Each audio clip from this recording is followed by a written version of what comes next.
ప్రభువును రక్షకుడైన యేసుక్రీస్తు పరిశుద్ధమైన మహిమ కలిగిన పుణ్యనామంలో ఈ ఒక్క రోజు కోసం ఏర్పాటు చేయబడిన యవనస్తుల సదస్సులో పాలు పొందిన యవన బిడ్డలందరికీ హోసన్నా మినిస్ట్రీస్ తరఫున అందరికి వందనాలు, అందరికి వందనాలు, అందరికి వందనాలు, అందరికి వందనాలు.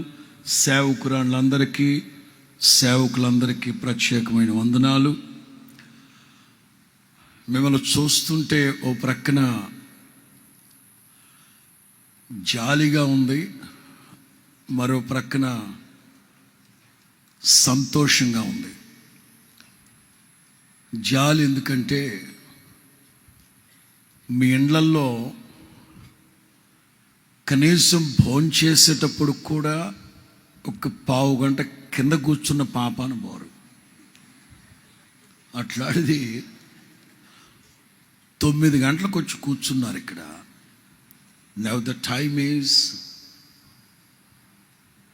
4 గంటలు దాటింది. పాప మీ మగపిల్లలైనా అందరు లెగిసేసారు, కానీ ఆడపిల్లలు మాత్రం క్రమశిక్షణగా కూర్చొనే ఉన్నారు. అందుకు మీ మీద జాలి. సంతోషం ఏంటంటే లోకములో ఉన్న యవనస్తులందరూ ఎవరి పనుల్లో వాళ్ళు,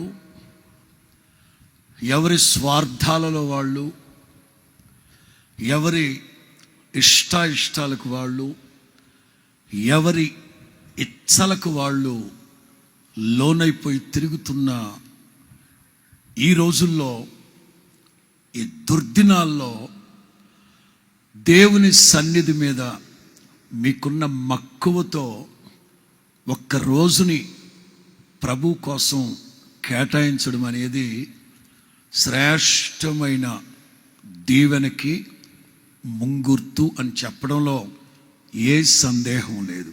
స్తోత్రం.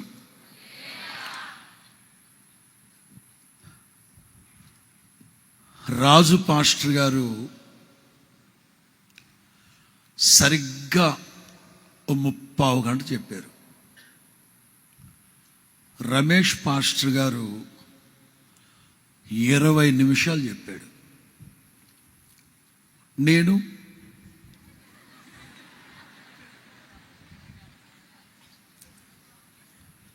మీకు చెప్పేది ఏటుంది బాబా? సరే, నేను ఎందుకన్నానంటే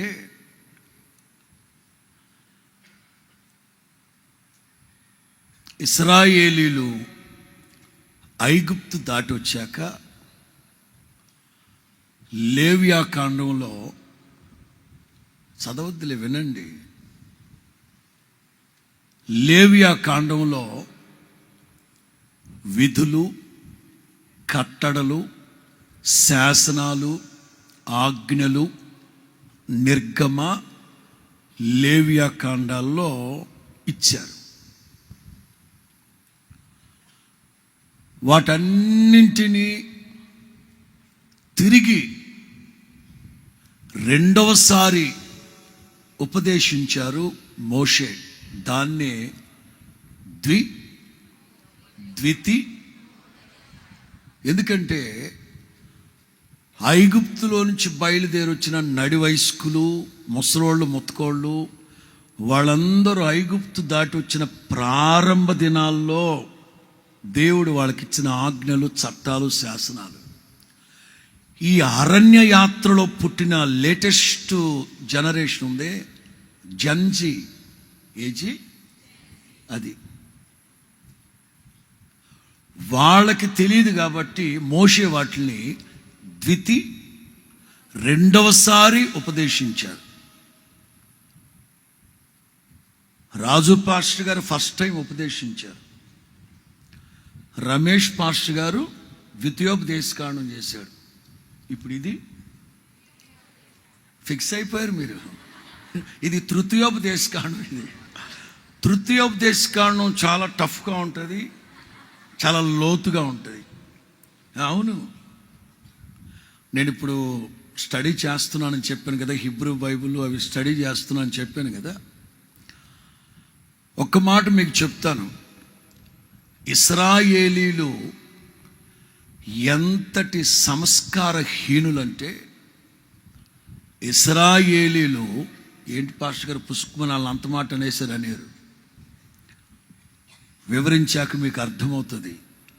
ఇశ్రాయేలీలు సంస్కారహీనులు, అస్సలు వాళ్ళకి పద్ధతులు పాడు ఏవి తెలియని మూర్ఖులు, అనాగరికులు.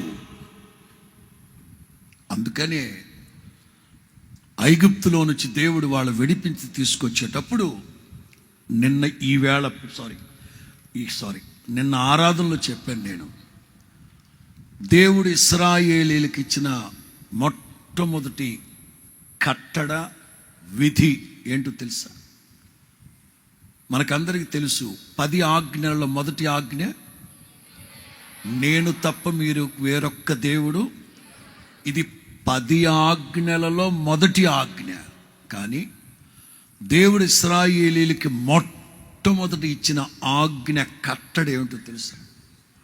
విశ్రాంతి దినాన్ని పాటించాలి. 2, నీ తల్లిని నీ తండ్రిని. ఎందుకు వీళ్ళు సంస్కారహీనులు, అనాగరికులు అంటే, 430 సంవత్సరాలు ఐగుప్తులో ఉన్నప్పుడు వీళ్ళకి చదువు సంధ్య లేదు. తల్లిదండ్రులు ఎక్కడుండేవాళ్ళు, బంధువులు ఎక్కడుండేవాళ్ళు, ఏం చేసేవాళ్ళు, అస్సలు శుభ్రత లేని మనుషులు. అందుకే అంటే ఒకే ఒక మాట చెప్తా, అరణ్య యాత్రలు ఉన్నప్పుడు మీరు టాయిలెట్కి వెళ్ళేటప్పుడు ఒక గసిక, ఒక కర్రను తీసుకెళ్ళాలి. ఆ కర్రతో తవ్వి టాయిలెట్కి వెళ్ళాక దాన్ని అంటే అంత సంస్కారహీనులు. టాయిలెట్కి వెళ్ళాక చేతులు కడుక్కోవాలి, కాళ్ళు కడుక్కోవాలి, నీళ్లు కొట్టాలన్న ఇంకిత జ్ఞానం కూడా లేదు వాళ్ళకి. 2, అస్సలు చదువు సంధ్య లేదు. అందుకే అరణ్య యాత్రలో చెప్పారు, మీలో ప్రతివాడు చదువుకోవాలి, ప్రతి ఒక్కరూ యాజకుల దగ్గరికి వెళ్ళి ధర్మశాస్త్ర గ్రంథాన్ని తెచ్చుకొని మీ కొరకు రాసుకోవాలి, మీరే రాసుకోవాలి. అంటే ఆ రోజుల్లోనే దేవుడు నిరక్షరాస్యత అనేది ఉండకూడదు. 2, అనాగరికులుగా ఉండకూడదు. మీ పాలెం ఎలా ఉండాలి? లేవియా కాండానికి ద్వితీయోపదేశ కాండానికి హ్యూజ్ వేరియేషన్ ఏంటో తెలుసా? లేవియా కాండంలో మీలో ఎవరైనా మాంసం వండుకు తినాలంటే ఎవరి ఇండ్ల దగ్గర వాళ్ళు గొర్రెపోతుని, పొట్టేల్ని, దూడని వధించుకొని రక్తం ఎక్కడ పడితే అక్కడ చిమ్మేసి, ఆ తోలు పేడ ఎక్కడ పడితే అక్కడ వేయమాకండి. శుభ్రత లేకుండా ఉండద్దు. ప్రత్యక్ష గుడారం దగ్గరకు వచ్చి మీరు దాన్ని శుభ్రం చేసుకొని తీసుకెళ్ళండి. 24/7 ఈ ప్రత్యక్ష గుడారం శుభ్రంగా ఉంటుంది కనుక యాజకులు దాన్ని శుభ్రం చేస్తారు, లేవీలు అని చెప్తారు. అంటే ఇవన్నీ మీకు ఎందుకు చెప్తున్నానంటే, ఒకప్పుడు మీకు చెప్పేవాళ్ళు లేక, చెందేవాళ్ళు లేక, ఇవాళ మన విశ్వాసంతో ఉన్నామంటే మన వెనక మన పితరులు చాలామంది ఉన్నారు. కానీ వాళ్ళకెవరు మెంటర్స్ లేరు. వాళ్ళంతటి వాళ్ళే వినయ భయభక్తులు గలవారై నడిపించబడ్డారు. అలాగున యవనస్తులైన మీకు ఒక్కసారి చెప్తే కుదరదని, రెండోసారి చెప్తే కుదరదని, 3వ వర్తమానికునిగా నన్ను పెట్టాడు పరిశుద్ధాత్ముడు. దీన్ని అంటారు త్రిబుల్ డోస్ పడ్డాక వెంటనే గుణమైపోద్ది అంటారు. కొంతమందికి 1 డోస్ వేస్తే లైన్లోకి రాదు బండి, మరి ఇంకోటి ఎక్కించాలా. ఇంకా తేడా వచ్చిందనుకో, కాళ్ళు చేతులు కలిసి 3 ఎక్కిస్తే దెబ్బకి నోట్లోంచి. అందుకే తృతీయోపదేశ కాండం ఇది. దేవునికి స్తోత్రం చెప్పండి గట్టిగా.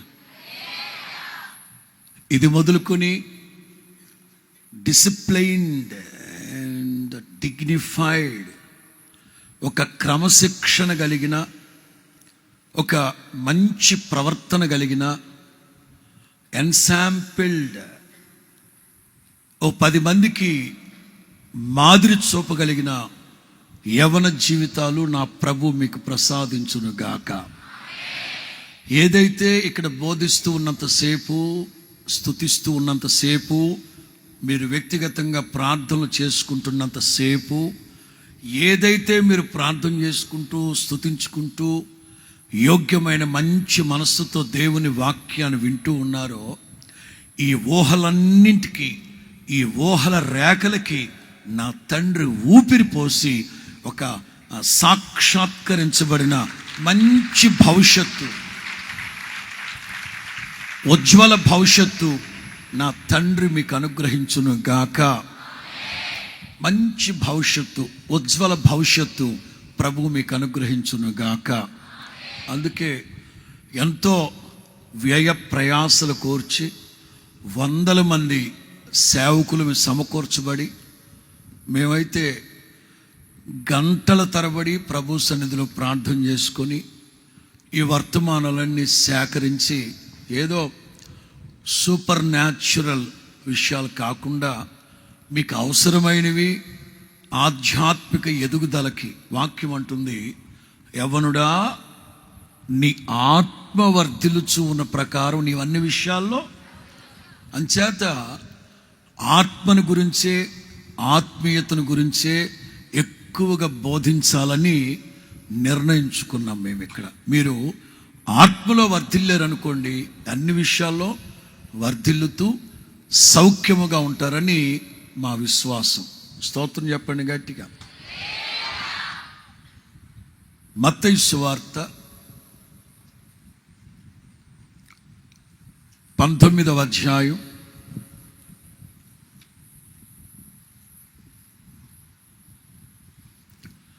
20వ వాక్యం. The Gospel of Matthew chapter 19 verse 20. అందుకు ఆ యవ్వనుడు, నాకేమిటి కొదువా, నాకేమిటి కొదువా. అందుకు ఆ యవ్వనుడు, నాకేమిటి కొదువా. తలలు పైకెత్తండి. I should explain. ఆత్మ కలిగించు ఐక్యత, ఆత్మ కలిగించు ఐక్యత. యవ్వనుడు, పడుచువాడు, చిన్నవాడు, ఈ మాటలు మనం బైబిల్లో చదువుతున్నప్పుడు రాజు పాస్టర్ గారు ఎంత అమోఘమైన వ్యాఖ్యానాన్ని మనకు అందించారు. నేటి దినాల్లో అదేంటి ఛార్జింగా, అదే వాటి మీద ఆధారపడుతూ ఏఐ, నేను క్రిస్మస్ రోజు చెప్పాను, let me repeat. AI, artificial intelligence. ఇంకొకటి వచ్చేసింది ఇప్పుడు, Sai, SAI, super artificial intelligence. 5 ఏళ్ల తర్వాత OI, ఆర్గనైజ్డ్ ఇంటెలిజెన్స్. AI మీరేమన్నా అడిగితే మీకు చెప్తుంది, మీరేమైనా అడిగితే చెప్తుంది. ఎంతసేపు ఆలోచించుకొని చెప్తుంది, ఎంతసేపు ఆలోచించుకొని చెప్తుంది. Within how. సోషల్ మీడియాలో ఉన్న ప్లాట్ఫామ్స్ అన్నింటినీ మైన్యూట్ మిల్లీ సెకండ్స్లో మొత్తం స్కాన్ అయిపోయి అవుట్పుట్ వస్తుంది.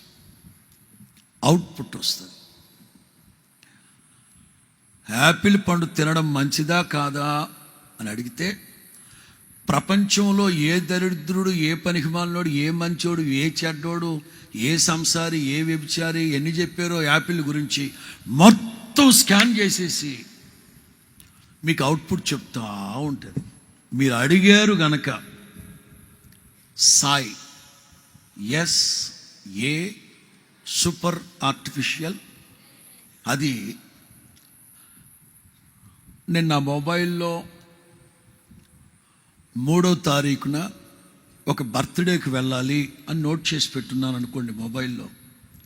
3వ తారీఖు ఉదయాన్నే నేను స్నానం చేసి రెడీ అయ్యి వచ్చేసరికి 4-5 మెసేజ్లు రెడీ చేసి పెట్టి, మీరు వెళుతున్నది ఆడపిల్ల బర్త్డేనా మగపిల్ల బర్త్డేనా, లేకపోతే అటు ఇటు కానీ చక్రాయిపాలిమా, 2 మీరు వెళుతున్న బర్త్డేకి ఆ వయసు ఎంత, పెళ్ళైనోళ్ళ పెళ్లి కానోళ్ళ, ఇట్లాంటివన్నీ అదే చెప్పేసి 5 మెసేజ్లు రెడీ చేసి చెప్తుంది. ఇందులో మీరు ఏదైనా చెప్పుకోండి, అడగకుండా చెప్తుంది SAI. జస్ట్ నేను నోట్ చేసి పెట్టాను అంతే. పలానా రోజున పలానా అబ్బాయి బర్త్డేకి వెళ్ళాలి, జస్ట్ నోట్ చేశాను అంతే, అడగకుండానే చెప్తుంది SAI. ఇంకొక 5 సంవత్సరాల తర్వాత ఆఫ్టర్ 2030 OI, ఆర్గనైజ్డ్ ఇంటెలిజెన్స్. అదేం చెప్తుంది తెలుసా? చెప్పదు. AI మీరు అడిగితే చెప్తుంది, SAI అడగకుండానే చెప్తుంది, OI ఆజ్ఞాపిస్తుంది. ఇదే చేయాలి, ఇదే మాట్లాడాలి, ఇదే చెప్పాలి. హోల్ నైట్లో మోహన్ గారు మత్సుతునొకలాంటి ఒక మాట చెప్పారు, నేను ఇంకో మాట చెప్తా. ఇక 2000 ఇంకా రాబోయే రోజులు ఈ మైకు, బాక్సులు, స్పీకర్లు అన్నీ OIతో కనెక్ట్ అయిపోతాయి. నేను గనక మాట్లాడుతూ సిగ్గు శరం ఉండాలి LGBT అని స్టార్ట్ చేసేనా, మైకులన్నీ ఆగిపోతాయి. యేసు క్రీస్తు ఒక్కడే దేవుడు, విగ్రహారాధన అనబోతుంటే మైకులన్నీ ఆగిపోతాయి. ఏంటి అన్నీ ఆగిపోయాయి అంటే, ఆర్గనైజ్డ్ ఇంటెలిజెన్స్ చెప్తుంది, విగ్రహారాధన గురించి నీకెందుకురా, LGBT స్క్వైర్ గురించి నీకెందుకురా మాట్లాడద్దు, వ్యభిచారాన్ని గురించి నీకెందుకు మాట్లాడద్దు, మందు తాగద్దని చెప్పద్దు, ఇవన్నీ చెప్పద్దు, చెయ్యొచ్చు అని ఆత్మ ఎవరిది? క్రీస్తు విరోధి. ఎవరు? ఆర్గనైజ్డ్ ఇంటెలిజెన్స్ అర్థం ఏంటంటే క్రీస్తు విరోధి. వాడు చెప్పిందే ఆజ్ఞాపిస్తాడు. He will command. భయంకరమైన దుర్దినాలు రాబోతున్నాయి. జాగ్రత్త జాగ్రత్త జాగ్రత్త. ఒక యవనస్తుడు, అధికారి, ధనవంతుడు, మత్తయి, మార్క్, లూకా, ఈ 3 సువార్తల్లో ఈ యవనస్తుని గురించి గ్రంథస్థం చేయబడింది. ఒక్కొక్క సువార్తలో ఒక్కొక్క సేవకుడు ఒక్కొక్క విధంగా అభివర్ణించాడు. మెట్టుకు అతను ఒక యవనస్తుడు, యంగ్ రిచ్ రూలర్. యంగ్, స్పందించాలిగా, యంగ్, నేను చెప్పింది కాదు తర్వాతవి.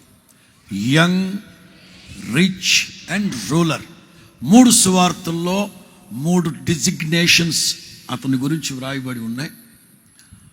నేను చెప్పదలిచింది ఒకే ఒక మాట. యేసు ప్రభు దగ్గరకు వచ్చేటప్పుడు ఎంత ఉత్సాహంతో, ఎంత ఆసక్తితో, ఎన్నో ఆశలతో, ఉత్సాహభరితంగా యేసు ప్రభు దగ్గరకు వచ్చి తిరుగు ప్రయాణంలో ఎలా వెళ్ళాడు అనేది ప్రశ్న. మధ్యలో జరిగింది నేపథ్యం.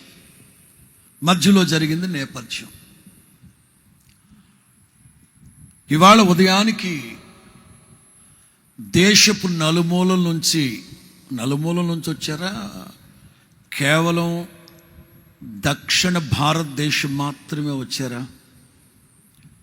సరే, దేశపు నలుమూలల నుంచి మీరు యూత్ మీటింగ్కి వచ్చారు.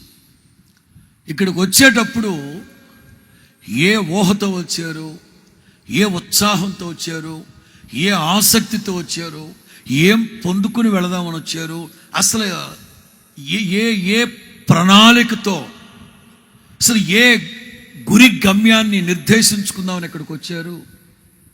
ఇంకొక గంటన్నరలో మీటింగ్ అయిపోద్ది. సరిగ్గా 3 గంటలకంత ఆమెనంటాం. తిరిగి వెళ్ళేటప్పుడు మీరు ఎలా వెళ్ళబోతున్నారు?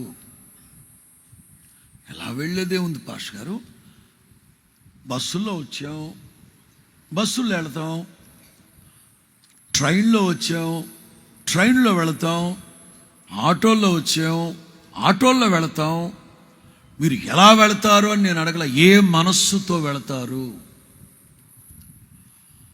3.5 సంవత్సరాల యేసుక్రీస్తు పరిచర్యలో, 3.5 సంవత్సరాల యేసుక్రీస్తు పరిచర్యల్లో ఆయన దగ్గరకు వచ్చిన వాళ్ళు తిరిగి వెళ్ళేటప్పుడు ఆ ముఖంతో, ఆ అనారోగ్యంతో, ఆ దరిద్రతతో వెళ్ళిన దాఖలాలు లేవు. 2 మాత్రం కొట్టొచ్చినట్లుగా మనం గుర్తించవచ్చు. ఒకటి, శిష్యులలో ఒకడైన ఇస్కరియోతు యోధ, అలాగే ఈ యవనస్తుడు.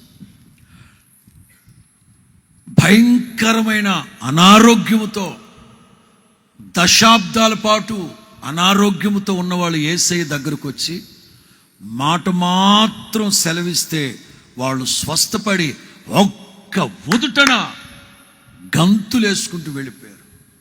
అందరి జీవితాల్లో అద్భుతాలు జరిగాయి. వీడొక్కడే వీడొక్కడే వీడొక్కడే. ఇన్ని వేల మంది, దాదాపుగా so far as my knowledge ఒక 50,000 మందికి పైగా ఇక్కడ ఉన్నారు యూత్, ఆడపిల్లలు మగపిల్లలు అందరూ కలిస్తే. ఇందులో 60 ఏళ్ళు దాటిన వాళ్ళు కూడా ఉన్నారు యూత్. అదిగో 6-7 సంవత్సరాల బొడ్డోడు కూడా యూత్ వచ్చాడు ఇక్కడికి. సరే, ఇంతమంది వచ్చారు ఇక్కడికి. ఏ ఆశతో మీరు వెళ్ళబోతున్నారు? ఏ ఆశీర్వాదాన్ని పొందుకుని మీరు వెళ్ళబోతున్నారు? ఏ ప్రతిఫలాన్ని పొందుకొని మీరు ఇక్కడి నుంచి వెళ్ళబోతున్నారు? అలా ఏవీ లేకుండా ఏ మనస్సుతో ఇక్కడికి వచ్చామో అదే మనస్సుతో వెళదాం అనుకుంటే రానక్కర్లేదు. ఛార్జీలు దండగా మీ జీవితంలో ఒకరోజు వేస్ట్ అయింది అని అనుకోవాలి. 2-3 సువార్తల్లో ఏమనుందంటే, చదువుదాం. 22వ వాక్యం. యవ్వనులు కాదు, మత్తయి సువార్త 19:22. ఆ యవ్వనుడు మిగులు ఆస్తి గలవాడు గనుక వ్యసనపడుచు, చెప్పండి, వ్యసనపడుచు. మార్కు సువార్త 10వ అధ్యాయం. మీ అంత తెలివితేటలు మాకుండవుగా. మార్కు సువార్త 10వ అధ్యాయం 22. అతడు మిగుల ఆస్తి గలవాడు గనుక ఆ మాటకు ముఖము చిన్నబుచ్చుకొని దుఃఖపడుచు. లూకా సువార్త 18:23. According to Luke's Gospel, chapter 18:23.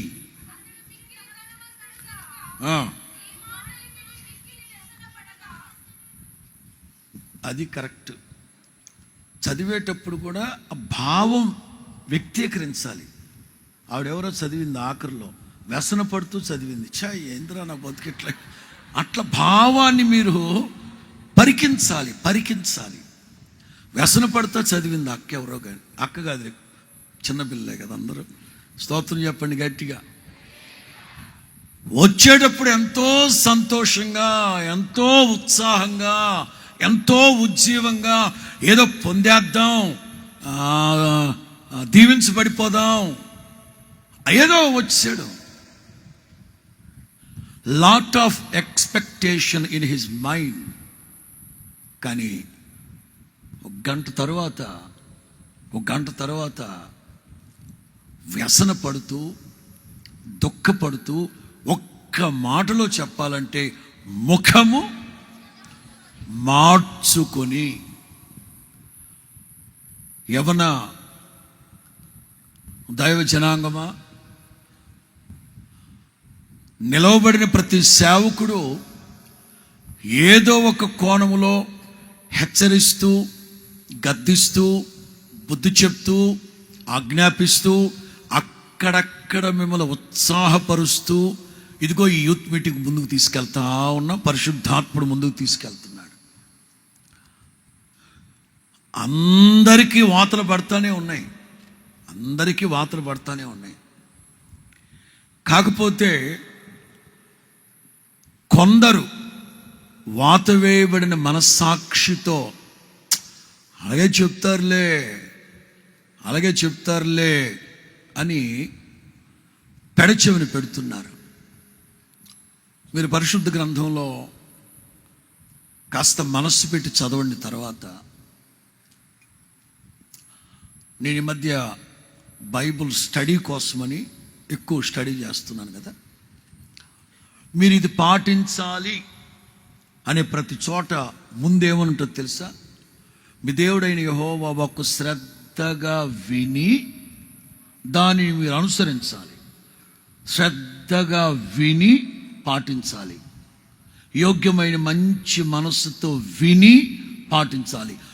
పాటించాలి అనే ప్రతి చోట, పాటించాలి, అనుసరించాలి, మీరు నడవాలి అనే ప్రతి చోట దానికి ముందు శ్రద్ధగా వినాలి.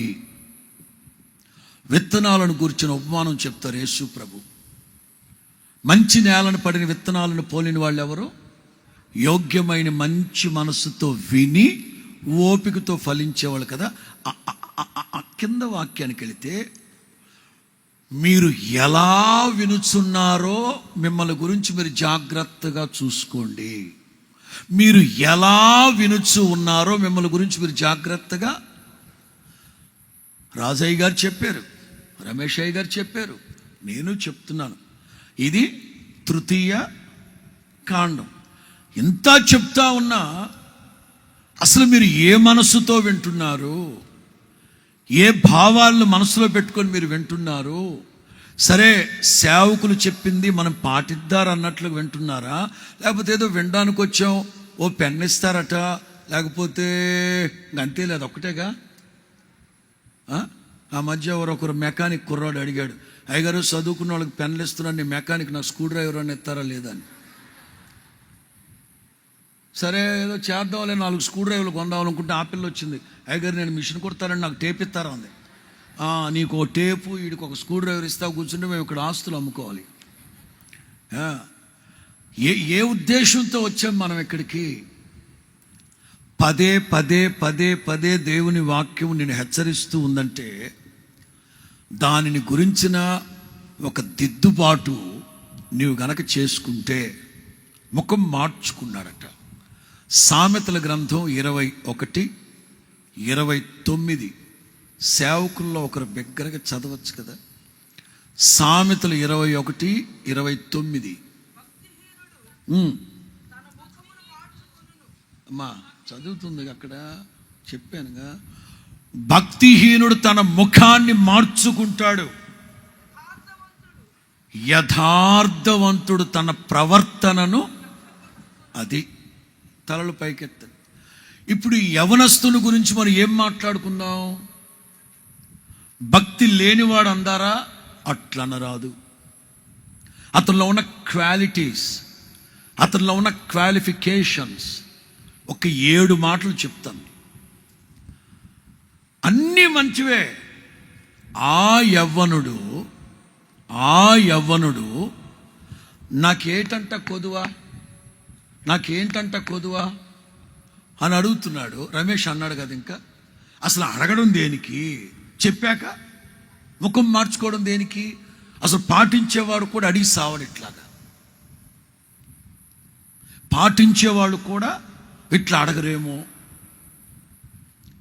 ఇంత ప్రయాసపడి రాత్రంతా ప్రయాణం చేసి ఇదిగో దేవుని సన్నిధిలో వచ్చి గంటల తరబడి అసౌకర్యమైన పరిస్థితుల్లో కూడా ఓపిక శ్రద్ధగా నా దేవుని మాటలు వింటున్నారు.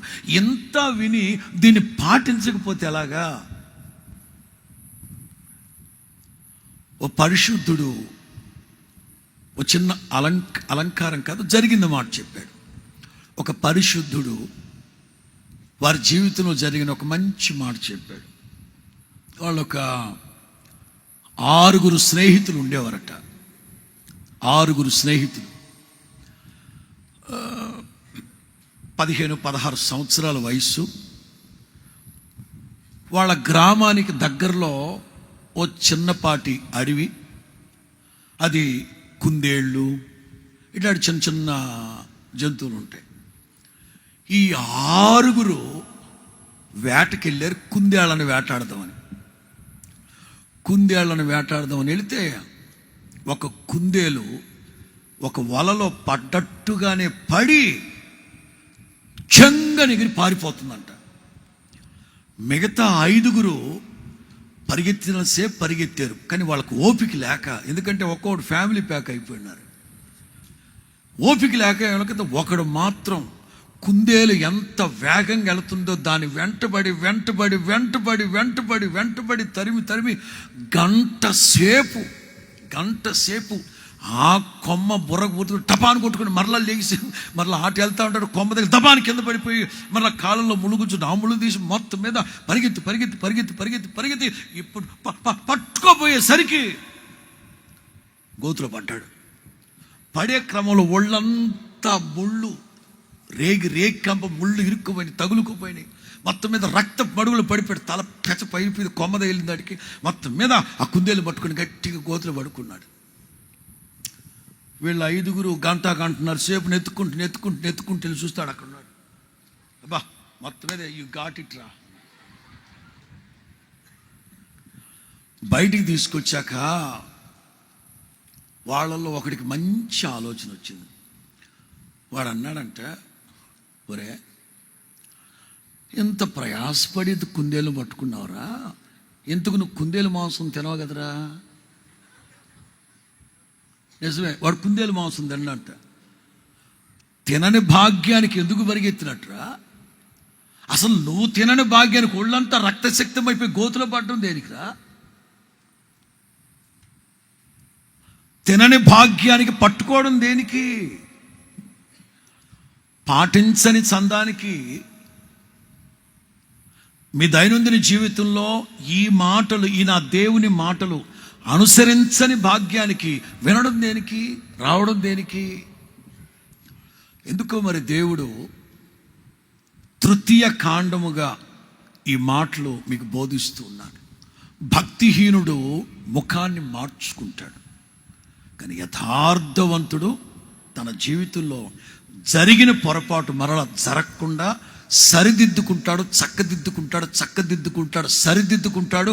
మరలా జీవితంలో నో మోర్ రిపీటెడ్, మరలా పునరావృతం కాకుండా కాపాడుకుంటాడు. అందుకే దావీదు, నా బాల్యకాలమందు తెలిసి చేసానో తెలియక చేశానో, తెలుగులో బాల్య దశ, ఇన్ ఇంగ్లీష్ యూత్. చదవండి ఆ కీర్తన 25వ కీర్తన 7వ వాక్యం. Psalms 25:7.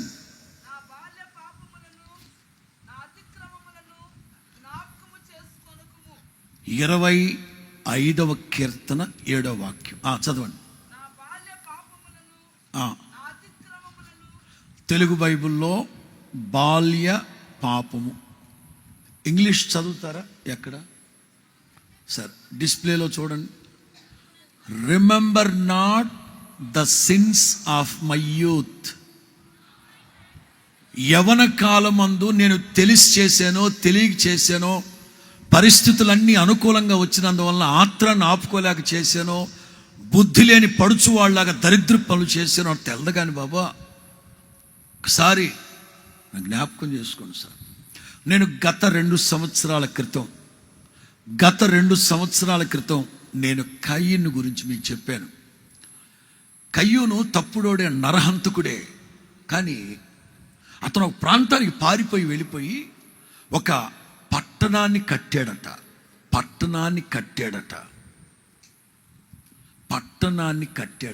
ఇప్పుడు వాళ్ళ అమ్మ బాబుల సంగతి చెప్తా. పట్టణాన్ని కట్టాడంటే యెహోవా పట్టణమును కట్టించని ఎడల కట్టువాడి ప్రయాస. అప్పుడు కయ్యూను అనేవాడు ఒక పట్టణాన్ని కట్టాడు అంటే దేవుడు వాడికి ఒక ఛాన్స్ ఇచ్చాడా లేదా? ఇచ్చారా? ఇప్పుడు వీళ్ళ అమ్మ బాబుల సంగతి మాట్లాడతారు. ఆదాము హవ్వ ఏదెనులో దేవుని ఆజ్ఞని అతిక్రమించి పాపం చేస్తే క్షణాల్లో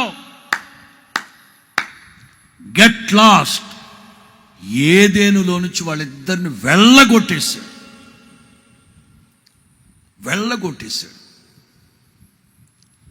4వ అధ్యాయం 1వ వాక్యం, జెనసిస్ చాప్టర్ 4:1.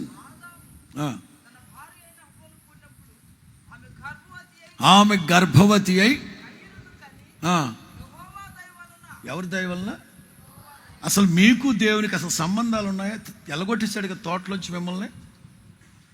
అసలు నిన్ను మీ ఆయన్ని ఎలగొట్టేశాడు కదా. మరి ఇప్పుడు యెహోవా దయ వలన తలల పైకెత్తండి. దీని అర్థం ఏంటో తెలుసా? ఆదాము హవ్వల్ని దేవుడు ఏదెనులో నుంచి వెళ్ళగొట్టేశాడు. వెళ్ళిపోయిన ఆదాము హవ్వలు పరితపించారు, పశ్చాత్తాపడ్డారు, దేవుని పాదాలు పట్టుకున్నారు. మన దేవుడు క్షమించుటకు సిద్ధ మనస్సు కలిగిన దేవుడు. నిశ్చయముగా నా దేవుని పిల్లలారా 26 జనవరి 26 ఇది మొదలుకొని ఒక క్రొత్త అధ్యాయాన్ని ప్రభు ప్రారంభిస్తున్నారు మీ అందరి జీవితాలు. గతంలో తెలిసి చేశారో తెలియక చేశారో, ఖచ్చితంగా నా ప్రభు క్షమించుటకు సిద్ధ మనస్సు కలిగిన వాడు. ఏదైతే మీ యవన కాలంలో మీరు చేసిన తప్పులు, పాపాలు, అతిక్రమాలు ఇవాళ ఒప్పుకొని విడిచిపెడుతున్నారో, ఖచ్చితంగా నా ప్రభు మిమ్మల్ని క్షమించునుగాక. ఇక మరలా వాటి జోలికి వెళ్ళొద్దని ఆనబెట్టి ప్రభు సన్నిధిలో తీర్మానం చేయండి. మీ భవిష్యత్తు మహిమకరంగా, ఉజ్వల భవిష్యత్తు నా ప్రభు మీకు అనుగ్రహించునుగాక. అంతేనా? యెహోవా దయ వలన నేను ఒక కుమారుణ్ణి. అంతేనా? ఆ 2 కొడుకులు దేవుని మందిరానికి కానుక తీసుకొస్తే దేవుడు దిగొచ్చి వాళ్ళతో మాట్లాడుతున్నాడు. అంటే తల్లిదండ్రుల్ని కనికరించినట్టేనా? దేవుడు కనికరించినట్టే లేదా? అందుకే చెప్తున్నాను, ఎఫ్రాయిం కాడికి లోబడని కోడెవలే పెచ్చ వేషాలు. తల్లిదండ్రులు చెప్పినా వినలేదు, తోబుట్టువులు చెప్పినా వినలేదు, పెద్దోళ్ళు చెప్పినా వినలేదు, సేవకులు చెప్పినా వినలేదు. కాడికి లోబడని కోడెవలే, విచ్చలవిడిగా మదమెక్కిన కోడెవలే తిరిగాడు ఎఫ్రాయిం. బట్ ఒక సమయం ఒకటి వచ్చింది. అట్ దట్ టైం అతను తన తోడ చరుచుకున్నాడు. అంటే దేవునితో చేసిన నిబంధనలు మేలు కొలుపుకున్నాడు. వెంటనే దేవుడు అంటాడు, surely I will have mercy. నిశ్చయముగా తప్పక నేను అతన్ని కరుణిస్తాను, కనికరిస్తాను. మరలా చెప్తున్నాను, 26 జనవరి 26 ఇది మొదలుకొని మీ ఒక్కొక్కరి జీవితంలో నా తండ్రి నూతన అధ్యాయాన్ని ప్రారంభిస్తున్నారు. మీరు ఇక్కడి నుంచి తిరిగి వెళ్ళేటప్పుడే ఆ సూచనలు మీలో కనిపించును గాక. సేవకులు సంతోషిస్తారు, మీ తల్లిదండ్రులు సంతోషిస్తారు. సమాజానికి ప్రయోజనకరమైన బిడలుగా యవనస్తులైన మిమ్మల్ని నా ప్రభు మీ భవిష్యత్తుని తీర్చిదిద్దును గాక. హల్లెలూయా. మరలా చెప్తున్నాను, ఆ యవనస్తుడు యేసయ్య దగ్గరికి ఎలా వచ్చాడు, తిరిగి వెళ్ళేటప్పుడు ఎలా వెళుతున్నాడు? మీరందరూ ఈ యూత్ మీటింగ్కి వచ్చేటప్పుడు ఎలా వెళుతున్నారు? ఆ మనస్సుతో, ఆ తలంపులతో, ఆ ప్రవర్తనతో, ఆ నడవడికతోనే మరలా వెళ్తారా? ఒక్కసారి అతిక్రమములను దాచిపెట్టేవాడు ఏమాత్రం ఒప్పుకొని విడిచిపెట్టండి. ఈ ఘోరమైన ఘోరంలో ఒప్పుకొని విడిచిపెట్టండి. యేసు నామములో మీకు మంచి భవిష్యత్తు నా ప్రభు అట్టిపెట్టినారు. అట్లాగా మీ కొరకు దాచిపెట్టాడు నా ప్రభు. ఆమేన్. నిన్న కూడా ఆరాధనలో చెప్పాను నేను, శూరుడు ఖడ్గము ప్రయోగించినట్లుగా నేను మిమ్మల్ని ఎప్పుడు తగిన సమయమందు యెషయా ప్రవక్త అంటాడు, మెరుగుపెట్టి మూతేసి పెట్టాడు, పదును పెట్టి వాడిగలిగిన ఖడ్గములాగా చేసి అంబుల పొదిలో నన్ను దాచిపెట్టాడు, మూసిపెట్టాడు, కప్పెట్టాడు. ఇక ఇది మొదలుకొని పరాక్రమము కలిగిన శూరుడైన నా తండ్రి మిమ్మల్ని ప్రయోగించబోతున్నాడు. ప్రయోజనకరమైన పాత్రలుగా మీరు తీర్చిదిద్దబడుదురుగాక. మొదటి మాట, ఈ యవనస్తుడు సమాజంలో ఒక స్థితి, అంతస్తు కలిగిన వాడు. బిల్డింగ్ కాదు, స్ట్రాటస్. యవనస్తుడు సమాజంలో ఒక స్థితి, అంతస్తు కలిగిన వాడు. English knowing people, please grasp the message where I stress. ఎక్కడైతే నేను ఒక్కానించి కుర్రోని గురించి మాట్లాడుతున్నానో జాగ్రత్త గుర్తుపట్టాలి.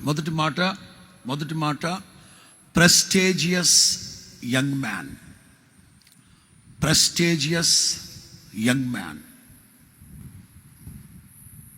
లూకాసు సువార్త 18:18.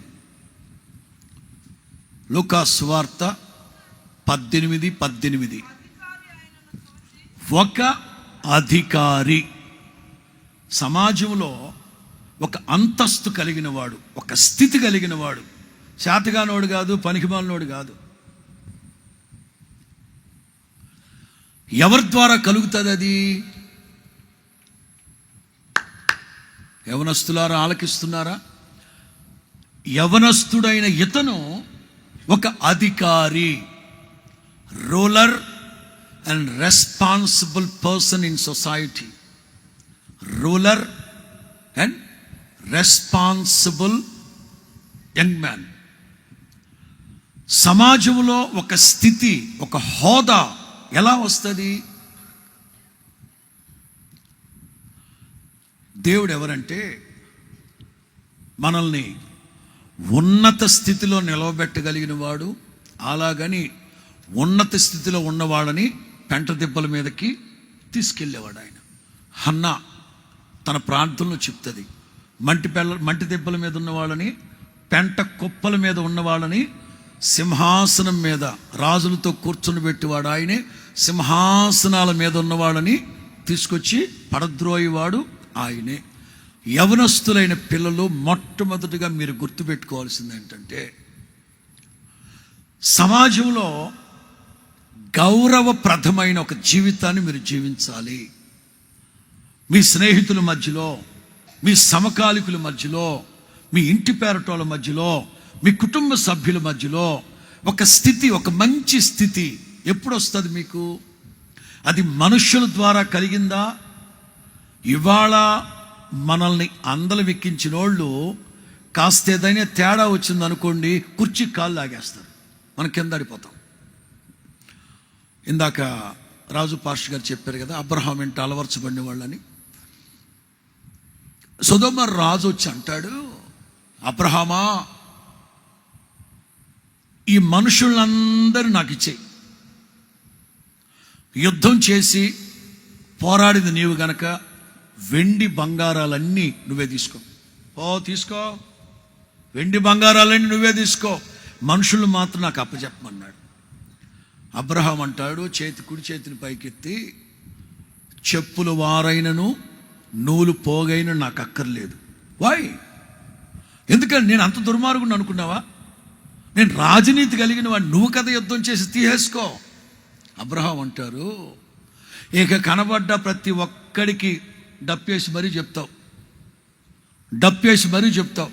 మరి ఇవాళ ఆ స్థాయిలో ఉన్నారంటే మనదే ఇక్కడ వద్దాక డప్పేసి కొడతావు. వద్దు, నీ ద్వారా కలిగేది నాకు అక్కర్లేదు, మనుషుల ద్వారా కలిగేది నాకు అక్కర్లేదు.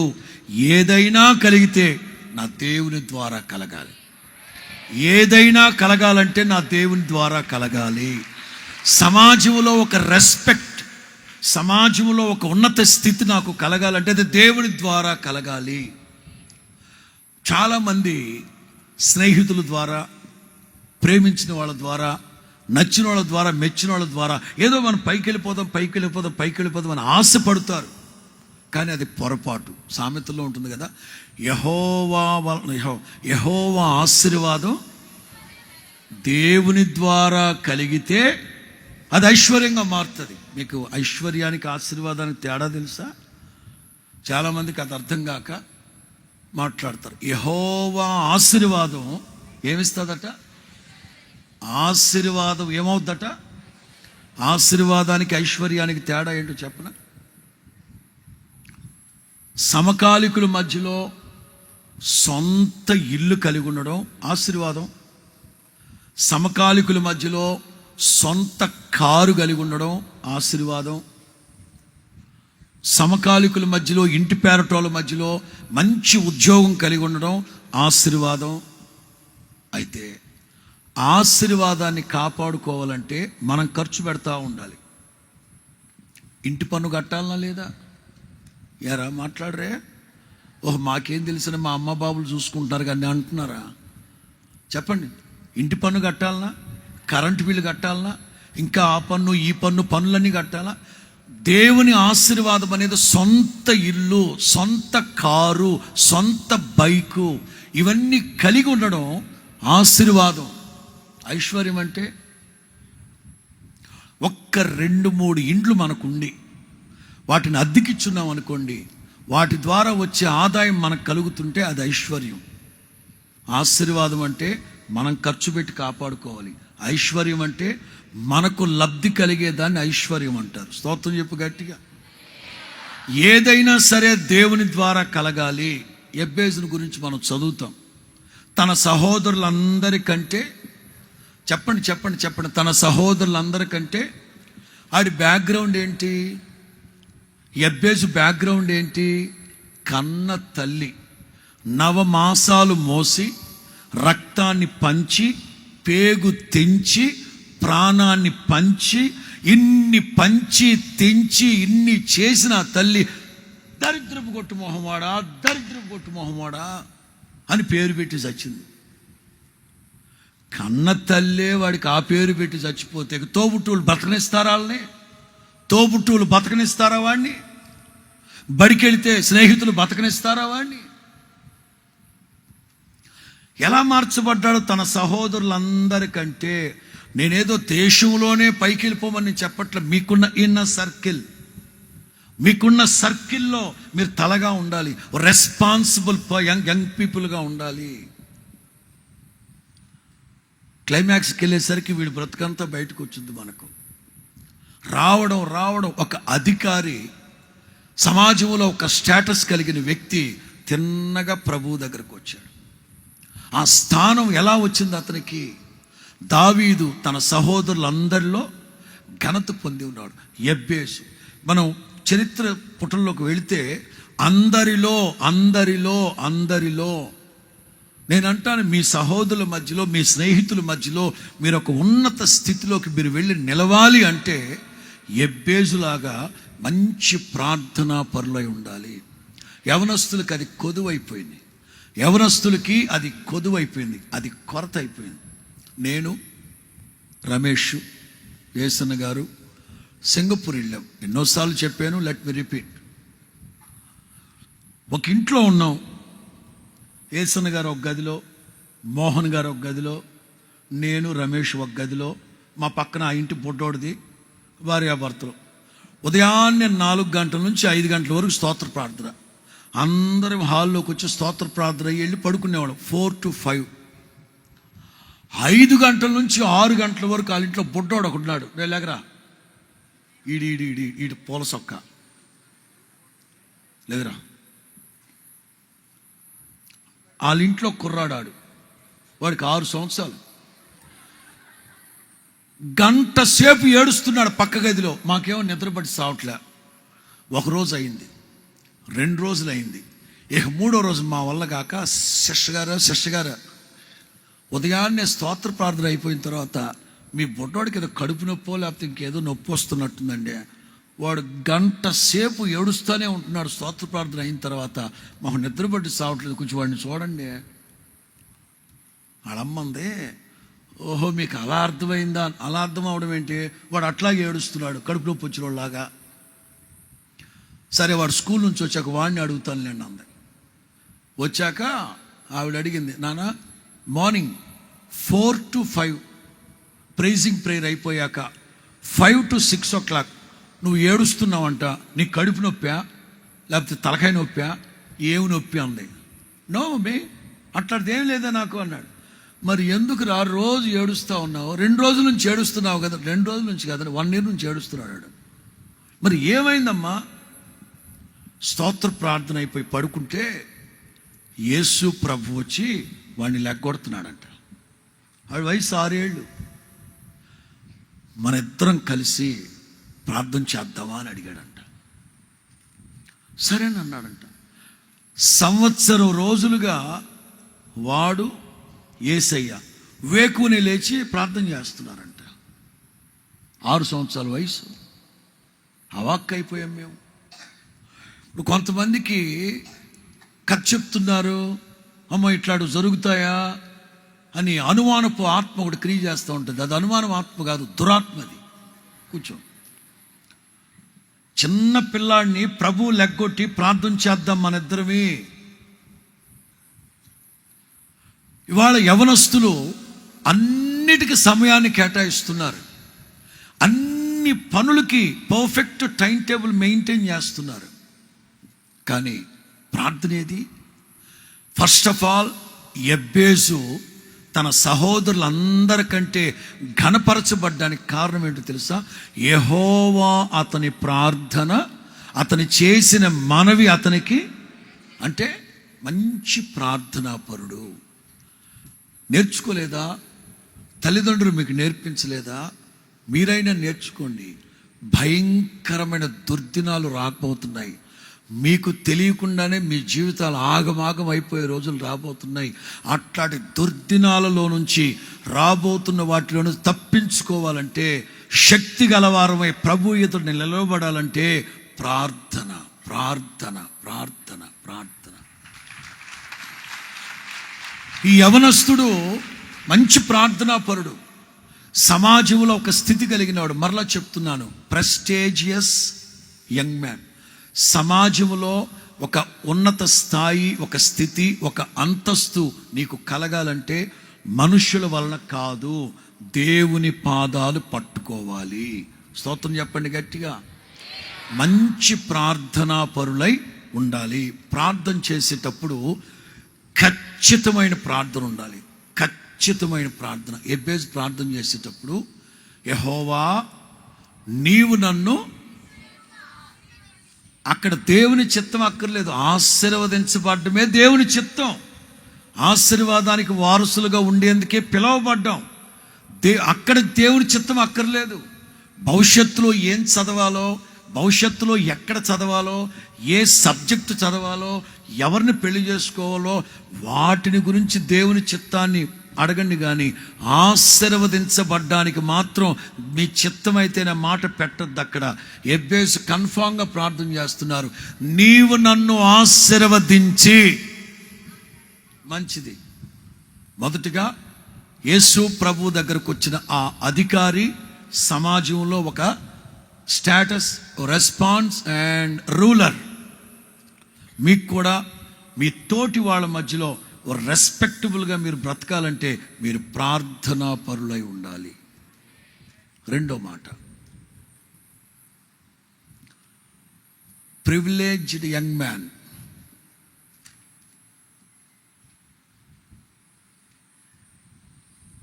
Privileged young man. ఆధిపత్యము, ఐశ్వర్యం కలిగిన వాడితను. ఆధిపత్యము, ఐశ్వర్యం కలిగిన వాడు. 18వ అధ్యాయం 23వ వాక్యం. ఎంత? మిక్కిలి ధనవంతుడు. Privileged young man. మిక్కిలి ధనవంతుడు, సమృద్ధి అయిన ధనము, జ్ఞానము కలిగిన వాడు. తలలు పైకెత్తండి, మీకు అర్థమయ్యేటట్లు చెప్తా. డబ్బు సంపాదించాలి, 2 జ్ఞానం సంపాదించాలి, పేరు ప్రఖ్యాతులు సంపాదించాలి. ఇవన్నీ కావాలంటే కష్టపడాలి.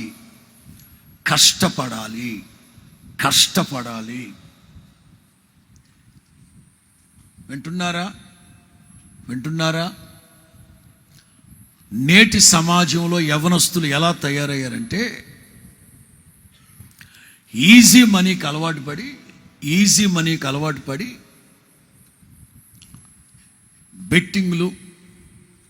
బెట్టింగ్లు, షేర్ మార్కెట్, ఇంకా దుర్వ్యాపారాలు, చెప్పమ్మా, ట్రేడింగు, ఇంకా మిక్కిలి ధనవంతుడు. నేను కేవలం చదువుకున్న పిల్లల కోసం మాత్రమే చెప్పట్లే. అన్ని రంగాలు, యవనస్తులైన పిల్లలు అన్ని రంగాల్లో ఉన్నారు. అందులో మీరు మిక్కిలి, యాకోబు అంటారు కదా, మీలో ఎవరికైనా జ్ఞానము కొదువై ఉంటే, అది సంఘానికి చెప్పిన మాటే సిమిలర్గా యవన బిడ్డలకి అప్లికేబుల్ అయ్యేటట్టు చెప్తున్నా. మీలో ఎవరికైనా జ్ఞానం కొదువై ఉన్నట్లయితే ఎవరిని అడగాలి? దేవుణ్ణి అడగాలి. అప్పుడు దేవుడు ఏం చేస్తాడు? కావాలా, సరేరా అని అంత గుజ్జు తీసుకుని బుర్రలో ఎడతాడా? కూర్చొంత గుజ్జు ఎడతా నీకు బుర్రలో. ఎంత ఇస్తారట? ధారాళముగా. షద్రక్, మేషక్, అబేద్నెగోలు దానియేలుకి ప్రార్థనా పరులైన స్నేహితులు. చిక్కు సమస్యలు వచ్చాయి, జటిలమైన సమస్యలు వచ్చాయి. ఇంకొక మాటలో చెప్పాలంటే, రేపటి రోజున పరీక్ష, రేపటి రోజున రాజు ఎదుట నిలవబడాలి. రాత్రంతా ప్రార్థన చేస్తూ దానియేలు ఆ తర్వాత చెప్పిన మాట మంచి మాట కదా. మర్మములు బయలుపరుచువాడు, జ్ఞానాధారమగు ఆత్మచేత నింపే దేవుడు, జ్ఞానానికి మించిన అతీతుడు. అంత గొప్ప దేవుడు మేము ఆరాధిస్తూ ఉన్నాం గనక మా దేవుడు మర్మాలు బయలుపరుస్తాడు. మీరు ఒక్కసారి ఆలోచించండి, ఒక్కొక్క కోణంలో వెళతాం. మొదట చదువుకునే పిల్లల కోసం మాట్లాడదాం. మీకు మిక్కిలి జ్ఞాన సంపన్నత కావాలంటే, ఇందాక రాజు పాస్టర్ అన్నాడు కదా, 6వ తరగతి చదివే పిల్ల సెల్ ఫోన్ తీసుకొని హడావిడిగా ఏవేవో కొట్టి టప్పిమని చూపెట్టేస్తుంది. లోక సంబంధమైన జ్ఞానంలో ఆరితేరిపోతున్నారు పిల్లలు. అస్సలు కూటికి గుడ్డకి పనికిరాని విషయాల్లో ఆరితేరిపోతున్నారు పిల్లలు. కానీ ఆత్మ సంబంధంగా లేదు. మీ భవిష్యత్తుకు ప్రయోజనకరమైన జ్ఞానాన్ని సంపాదిస్తున్నారా? ఈ పోటీ తత్వం, ఈ పోటీ విద్యా రంగంలో, ఎంత పోరాట పటిమతో కూడిన విద్యా రంగంలో సమయోచితమైన జ్ఞానాన్ని పొందుకుంటూ భవిష్యత్తుకు మంచి ప్రణాళికలు, పునాదులు వేసుకుంటూ వెళ్ళాల్సిన పిల్లలు అనవసరంగా దేని కొరకు వినియోగిస్తున్నారు మీ తెలివితేటలో? మీలో ఎవరికైనా జ్ఞానం కొదువై ఉన్నట్లయితే తండ్రిని అడగండి. ధారాళముగా నా తండ్రి మీకు జ్ఞాన సమృద్ధిని ప్రసాదించునుగాక. మ్యాక్సిమం 1 నెల రోజులు కూడా లేదు ఎగ్జామ్స్కి. సెంట్రల్ సిలబస్ అయితే ఫిబ్రవరి నుంచే స్టార్ట్ అవుతున్నాయి. ఖచ్చితంగా మీరు ఎంతగా చదువుతున్నారో అంతగా ప్రార్థన చేయండి. ఎంతగా చదువుతున్నారో అంతగా ప్రార్థన చేయండి. కేవలం ప్రార్థన మీద ఆధారపడి బుక్స్ అన్ని ప్రక్కన పెట్టమాకండి. గాల్లో దీపం పెట్టి నువ్వే చూసుకో ప్రభు అంటే కుదరదు. ఒకవేళ గాల్లో దీపం పెట్టినా నీ వంతు నీ సహకారాన్ని అందించి రిమైనింగ్ హెల్ప్ ప్రభు మీద ఆధారపడాలి. అలా కాకుండా చేతులు ముడుచు కూర్చొని మొత్తం నువ్వే కాపాడుకుంటే ఆరిపోతావు.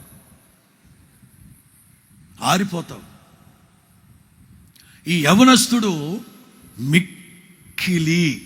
మిక్కిలి చదువుకునే పిల్లలు మీ తోటి స్నేహితుల కంటే మిక్కిలి జ్ఞాన సంపన్నత కలిగిన వాళ్ళై మీరు ఉండాలి. అలా ఉండాలి అంటే ఎంతగా చదువుతున్నారో అంతగా ప్రార్థన చేసుకోవాలి. మిగతా వాటికి చోటు ఇవ్వద్దు. భవిష్యత్తు మీద మనస్సు పెట్టండి. తల్లిదండ్రులు ఎన్నో ఆశలతో ఆశయాలతో మిమ్మల్ని పెంచుతూ ఉన్నారు. నేను కూడా చెప్పాలి ఒక విషయం, కాకపోతే ఎక్కువగా ఆడపిల్లల మీదకి వెళుతుంది, కానీ మగపిల్లల కోసం కూడా చెప్పాలి.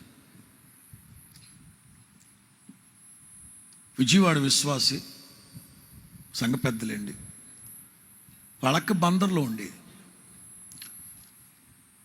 కొడుకు హైదరాబాద్లో ఏమైనా నేర్చుకుంటానంటే, ఇంకేడు చదువు సంధ్య రావట్లేదు కదా, పంపించండి, అక్కడ ఏదో 3 నెలలు నేర్చుకుంటాను అంటాడు కదా, సెల్ ఫోన్ రిపేర్ అంటే పంపించమన్నా. వెళ్ళిన వారానికే మమ్మీ నేను బాగా టైర్ అయిపోతున్నాను. ఏమైపోతున్నాడంట, బాగా టైర్ అయిపోతున్నాను, నాకు ఒక బైక్ ఉంటే బాగుంటుంది ఇక్కడ. మంచి కుటుంబమే. ఆ సహోదరి నన్ను అడిగింది, పాస్టర్ గారు బిడ్డ బాగా టైర్ అయిపోతున్నారంట, బైక్ ఒకటి కొని పెడతాను. వద్దులేమ్మా, వేల మంది లక్షల మంది హైదరాబాదులో సరదాగా యవనస్తులు కదా, అంత అవసరం ఏముంటుంది చెప్పండి అన్నాను. బిడ్డ కదండి టైర్ అయిపోతున్నారండి, వద్దు.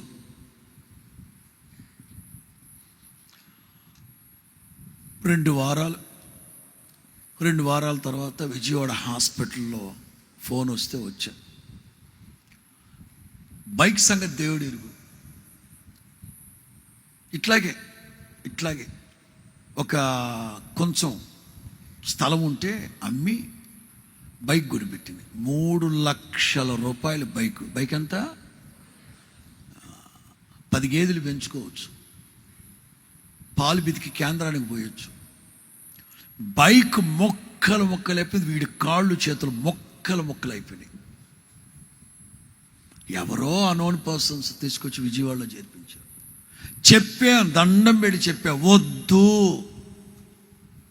మీరు అలాగే అంటారండి. అలాగే అనేది పిల్లల భవిష్యత్తు ముఖ్యం కదా.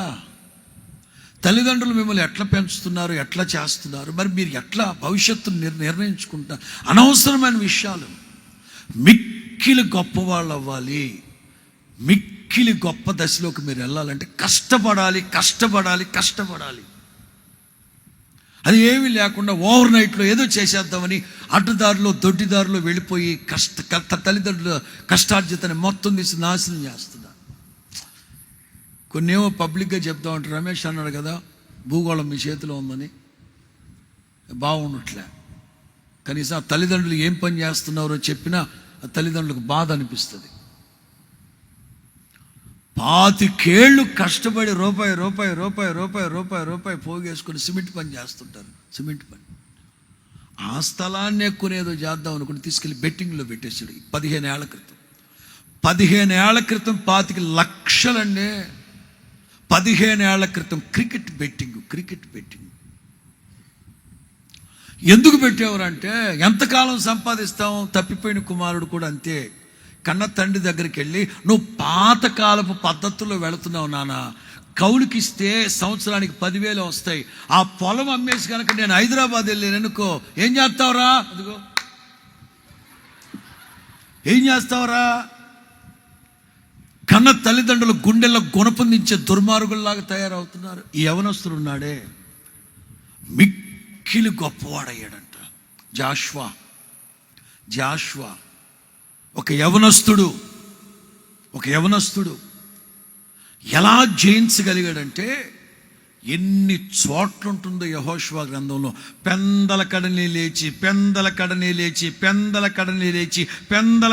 లేచి అమ్మా పిల్లలో ఉదయాన్నే ఎన్నింటికి లేస్తున్నారా అమ్మా? 10ంటికా? మంచిది. ఆడపిల్లమ్మా అది కష్టపడాలి. మిక్కిలి గొప్పోళ్ళు అవ్వాలంటే అసలు దిశానిర్దేశం దేవుని వాక్యం ద్వారా మీకు బోధించబడుతున్నప్పుడు ఖచ్చితంగా భవిష్యత్తును గురించి మీరు ఒక ప్రణాళిక వేసుకొని ఆ దిశగానే వెళ్ళాలి. ఇక పక్క చూపులు పక్కదారులు వెళ్ళకూడదు పొరపాటున. ఒక ప్రివిలేజ్, ఒక ఆధిపత్యం కలిగిన ఒక స్థాయికి మీరు ఎదగాలి. అలాగే మిక్కిలి ధనవంతుడు అని రాస్తుంది. మీరు మీ జీవనోపాధి, చాలామంది యవనస్తులు ఆడపిల్లలైనా మగపిల్లలైనా చాలామంది జీవనోపాధి చేతి పనులు, లేకపోతే వ్యవసాయం, లేకపోతే వేరే పనులు చేస్తున్నారు. వాటిలో నైపుణ్యతను సంపాదించాలి. ఆ నైపుణ్యత ద్వారా మీ భవిష్యత్తు దీవించబడుతుంది. హల్లెలూయా. 3వ మాట చెప్తాను. Principled young man. ఈ కుర్రాడు ఎట్లాడాడంటే, నీతి, నిజాయితీ, ధర్మము, రాజనీతితో బ్రతికేవాడు. అన్నీ బాగానే ఉన్నాయి, శివరాఖరికి వచ్చి నాకేంటి కొదువు అంటాడు. 3వ మాట, ప్రిన్సిపల్డ్ యంగ్ మ్యాన్. మార్కు సువార్త 10, మార్క్ 10:17 వాక్యం.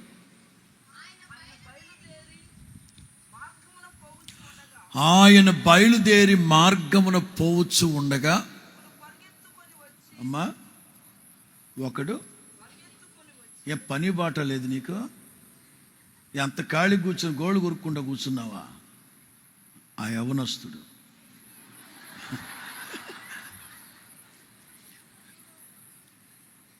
ఒక యవనస్తుడు పరిగెత్తుకుంటూ ఆయన యొద్దకు వెళ్ళి, చాలు అది 4th పాయింట్. మోకాళ్ళు ఉండడం అనేది 4th పాయింట్. అతనిలో ఉన్న గుడ్ క్యారెక్టర్. 3, పరిగెత్తుకుంటూ వెళ్ళి. మీరు పిల్లలు కనుక మీకు వాక్యం పెద్దగా గ్రహింపు ఉండదని అనుకుంటున్నాను. దేవుని వాక్యం ఏమని ఉందంటే, యెహోవా సమీపముగా ఉండగానే ఆయనను నేను లోక సంబంధంగా అప్పడాలు అమ్ముకునేవాళ్ళు, చికెన్ ముక్కలు అమ్ముకునే KFC గురించి, పాపళ్ళ గురించి చెప్పట్లే. మీ భవిష్యత్తు మీరు ఎట్లా నిర్ధారించుకోవాలని వాక్యం ద్వారానే చెప్తున్నా. అవన్నీ తర్వాత వస్తాయి. మొదట ఆత్మ వర్ధిల్లాలి కదా. యేసుక్రీస్తు ఆ మార్గమును వెళతా ఉంటే పరిగెత్తుకుంటూ వెళ్ళాడు. ఆయన ఎవరు? పని బాట లేని పంచాయతీ ప్రెసిడెంటా? లేకపోతే రచ్చబండ దగ్గర కూర్చొని పెదరాయుడు తీర్పులు తీర్చేవాడా? కాదే. యంగ్ రిచ్ రూలర్, ఆ ప్రాంతానికి ఒక అధికారి, అంతటి ఆఫీసర్ అధికారి అయి ఉండి యేసు ప్రభు సమీపంగా వెళతా ఉంటే, ఇదే రాజనీతి అంటే. పరిగెత్తుకుంటూ వెళ్ళాడు అక్కడికి. పాదాల మీద పాదయాత్ర చేస్తా వెళ్ళలేదు. ఎట్లెళ్ళాడు? యేసయ్య సమీపముగా ఉండగానే ఆయనను మీరు వేడుకోవాలి. యవనస్తులైన పిల్లలు యేసయ్య సన్నిధిని ఎలా వెతుకుతున్నారు? అదిగో యేసు ప్రభు ఎదురుగా వస్తుంటే, ఓహో ఆయన ఎవరో వస్తున్నట్టున్నారుగా, సరే రండి. వెయిట్ చేసి, నమస్తే సార్, నమస్తే, ఎలా ఉన్నారు? నమస్తే అట్లా అన్నాడా? యేసు ప్రభు ఎదురుగా వస్తుంటే తప్పదు కనుక మొహమాటానికి నమస్తే సార్ అనలేదు. ఆయన అటు వెళ్తున్నాడు, ఆయన ఆ మార్గంలో వెళుతున్నాడు, తినేటి వెళ్ళిపోవాలి, అయినా పరిగెత్తుకుంటూ వెళ్ళాడు. యవనస్తులైన పిల్లల్ని అడుగుతున్నాను, ఆత్మ సంబంధమైన విషయాల్లో మీరు ఎంత చురుగ్గా ఉన్నారు? ఆదివారం ప్రార్థనకి వెళ్తున్నారా? ఆదివారం ప్రార్థనలకు వెళ్తున్నారా? ఖచ్చితమైన సమయానికే ప్రార్థనలకు వెళ్తున్నారా? లేదు మీరు హాస్టల్స్లో ఉన్నారో, లేకపోతే ఇబ్బందికరమైన పరిస్థితుల్లో ఉన్నారో, అన్నీ జరుగుతున్నాయి కదా అక్కడ. ఆరాధన సమయాలు, నిర్దేశించబడిన సమయాలు, వాటిని పెడచెవిని పెడుతున్నారా, లేకపోతే వాటిని సమీపిస్తున్నారా? పిల్లలు ఎంతసేపు లోక సంబంధమైన విషయాల వైపు పరిగెత్తడం తప్ప, నేనైతే యవనస్తులైన మీ కొరకు, సేవకులమైన మేము దేవుని సన్నిధిలో పూటపడ్డానికైనా సిద్ధంగానే ఉన్నాం. ఆదివారం ఆరాధన మానకూడదు. అయ్యగారు ఆదివారం నీట్ ఎగ్జామ్ అండి, మరి అది రాయకపోతే ఎట్లా? ఓహో తప్పదు, ఇది కాంపిటీషన్ ఎగ్జామ్. సరే వెళ్ళు, ప్రభుత్వం నేను మాట్లాడతాను, ఆ బిడ్డ కోసం మేము పూట పడతాం. ప్రభువా మరి తప్పదు నాయన, ఇంక భవిష్యత్తు అంధకారం అయిపోద్ది. సో అంచేత ఎగ్జామ్ ఉంది అంటే తప్ప మిగతా రోజుల్లో దేవుని సన్నిధికి వెళ్లకుండా దేవుని సన్నిధికి ఇవ్వాల్సిన ప్రాధాన్యత మీరు ఇవ్వకపోతే ఎట్లాగా? ప్రిన్సిపల్డ్ యంగ్ మ్యాన్ డానియేల్ యవనస్తుడా కాదా? ఏం బాబు, దానియేలు యవనస్తుడా ముసలోడా? యవనస్తుడు. ఇట్టి శాసనాలు సంతకం చేయబడినని తెలిసినా యథావిధిగా యెరూషలేము తలుపులు తీసి యథావిధిగా ప్రార్థన చేసుకుంటున్నారు. మీరు ఎక్కడున్నా సరే, ఎంతమంది మీ మీద ముఖాన ఊస్తున్నా సరే, ఎంతమంది మిమ్మల్ని హేళనగా కించపరుస్తూ మాట్లాడుతున్నా, నా దేవుని కొరకు మీరు పత్రికలై నిలవాలి ప్రతి చోట.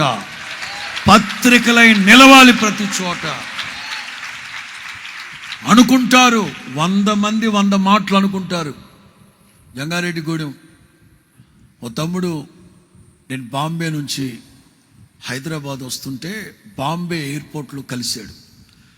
హిటాచి పవర్ ప్లాంట్లో ఉద్యోగం చేస్తున్నాడు. హిటాచి పవర్ ప్లాంట్ నార్త్ ఇండియాలో. జంగారెడ్డిగూడెం పోలవరంలో కాస్త చేసి పెద్ద ఆఫీసర్ నచ్చి పంపించాడు. హిటాచి పవర్ ప్లాంట్ పోలవరం విషయంలో చెప్పిన చిన్న ఆలోచన ప్రభుత్వానికి 200 కోట్లు నష్టం రాకుండా కాపాడే కుర్రాడు. అందుకని మెచ్చి హిటాచికి పంపించాడు. మధ్యాహ్నం భోజనం టైంలో ఒక 30-40 మంది కూర్చుంటారట.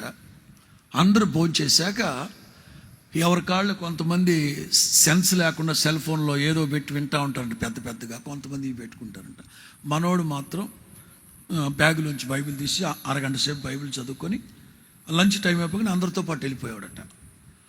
30 మంది ఈ అబ్బాయి మీద రిపోర్ట్ చేశారు. సార్, అతను మాకు చాలా అభ్యంతరకరంగా ఉన్నాడు, అతని విషయంలో మేము చాలా బాధపడుతున్నాం. పెద్ద ఆఫీసర్ అడిగాడు, ఏమైంది అసలు? సార్, అతని పద్ధతులు అది ఇదినే చెప్తున్నారంట. ఆఫీసర్ అన్నాడంట, వీడియో తీసుకొచ్చి చూపెట్టమన్నాడంట. వీడియో తీసుకొచ్చి చూపెడితే సీసీ కెమెరా, అందరూ భోంచేసి అయిపోయిన తర్వాత సెల్ ఫోన్లు పట్టుకుని పిచ్చి వేషాలు వేస్తున్నారంట. ఇతను మాత్రం అరగంట సేపు మౌనంగా బైబిల్ చదువుకుని వెళ్తున్నారంట. ఆఫీసర్ అడిగారంట, వాళ్ళకి నచ్చట్లేదంట, మరి మానేస్తే బాగుంటుంది. ఇతను అన్నాడంట, సార్ నేను బయటకు కూడా చదవట్లే, వాళ్ళు చేసేదే నాకు అభ్యంతరకరంగా ఉంది సార్. వాళ్ళు పెద్దగా సెల్ ఫోన్లు 30 మంది సెల్ ఫోన్లో సినిమా పాటలు పెట్టి నన్ను డిస్టర్బ్ చేస్తున్నారు సార్. మీరు ఒక ఆఫీసర్ అయ్యండి, నీతి నిజాయితీ లేకుండా మీరు ఎట్లా మాట్లాడతారు సార్? ఇది గమ్మత్ ఏంటంటే కొంచెం ఆలస్యం అవుద్దంతే 30 మందిని పీకి పడేశారంట. ఏదో సమస్య వచ్చింది లేపేశారు. మీరు సాక్షిగా నిలవాలి, మీరు ప్రిన్సిపల్డ్ యంగ్ మ్యాన్. యవనస్తులు అనే వాళ్ళకి ఒక కట్టుబాట్లు, ఒక పద్ధతులు, ఒక డిసిప్లిన్, ఒక క్రమశిక్షణ, నీతి నిజాయితీ ఇవన్నీ కలిగి ఉండాలి ఖచ్చితంగా. నా పక్కనోడు తప్పుడోడు, ఆడు తప్పుడోడు, ఈడు తప్పుడు, 100 మంది తప్పుడోళ్ళు అయి ఉండొచ్చు. నీవు నా దేవుని కొరకు నీతిగా నిజాయితీగా ధర్మాన్ని విడిచిపెట్టకూడదు పొరపాటున. అదే ఒకరోజు నిన్ను తలగా నిలబెడుతుంది. స్తోత్రం చెప్పండి గట్టిగా, హల్లెలూయా. యవనస్తులు ఖచ్చితంగా సమయ పాలన, డ్రెస్ కోడ్ చాలా జాగ్రత్తగా ఉండాలి. టైం సెన్స్ ఉండాలి, డ్రెస్ కోడ్ ఉండాలి. ఒక కుర్రాడు ఉద్యోగం లేదు, చాలా ఇబ్బందిగా ఉంది ఇంట్లో, చాలా ఇబ్బందికర పరిస్థితులు ఇంట్లో, రోగిష్టోళ్ళు, జబ్బులోళ్ళు, పెళ్లి కాని చెల్లెళ్ళు మామూలేగా. మన అమ్మాయి ఇండిగోలో పెద్ద ఆఫీసరు, ఇండిగో ఎయిర్లైన్స్లో. నేను చెప్పాను, నాన్న ఆడుకు చూడమ్మా ఏదన్నా చూసి, సరే పాస్టర్ గారు పలానా రోజు రమ్మనండి అని చెప్పా. మనోడు వెళ్ళాడు, అయిపోయింది. 2 వారాల తర్వాత కలిశాడు. వీడేం చెప్పలా, అసలు జాయిన్ అయ్యాడా లేదా, అసలు వెళ్ళాడా లేదా కనిపించట్లే. సరే ఓ రోజు అమ్మాయి ఎక్కుతాడు, అడిగి నాన్న ఏమైందమ్మా ఉద్యోగం అన్నా. ఏమైందన్నా, రాలేదు ఉద్యోగం. ఏమైంది, చదువు చాలేదా, క్వాలిఫికేషన్ అన్నీ చాలేదంటే, అది ఏం లేదని, అన్నీ బాగానే ఉన్నాయి, మరి ఏమైందన్న. వెళ్ళేటప్పుడు వేసుకెళ్ళిన డ్రెస్ నచ్చలేదంట ఆఫీసర్కి. చెప్పాడు ఇందాక రమేష్, జానడు సొక్క ప్యాంట్ ఏమో ఇక్కడ చిరిగిపోయింది. ఒరే ఇంటర్వ్యూకి వెళ్ళేటప్పుడు ఎవడన్నా ఎట్లాంటి బట్టలు వేసుకెళ్తారా దరిద్రుడా. దేవుని బిడ్డలు, you must ensample, you must reflect his nature. క్రైస్తవుడు అంటేనే డిసిప్లిన్కి మారుపేరుగా ఉండాలి. మరి ప్రపంచ దేశాల్లో ఉన్న వాళ్ళందరూ క్రైస్తవులే కదండి, వాళ్ళు ఇప్పుకు తిరుగుతున్నారు, నీకెందుకురా. వాళ్ళు క్రైస్తవులని ఎవరన్నారు? తాగుబోతాడు, తిరిగిపోతాడు, అటు ఇటు కానీ ఏదో పనులు చేసేవాడు క్రైస్తవులు ఎట్లా అవుతారు? క్రీస్తుని కలిగి ఉన్నవాడు, వాక్యానుసారంగా నడిచేవాడే క్రైస్తవుడు. అది మన భారతదేశంలోనే నిరూపించాలి మనం. యేసు రక్తమే జయం, హల్లెలూయా. టైం సెన్స్ ఉండాలి, క్రమశిక్షణ ఉండాలి, మంచి బట్టలు వేసుకెళ్ళాలి, చాలా చాలా చాలా చాలా 10 మందికి ఆదర్శప్రాయంగా ఉండాలి. Disciplined young man, principled young man. 4వ మాట,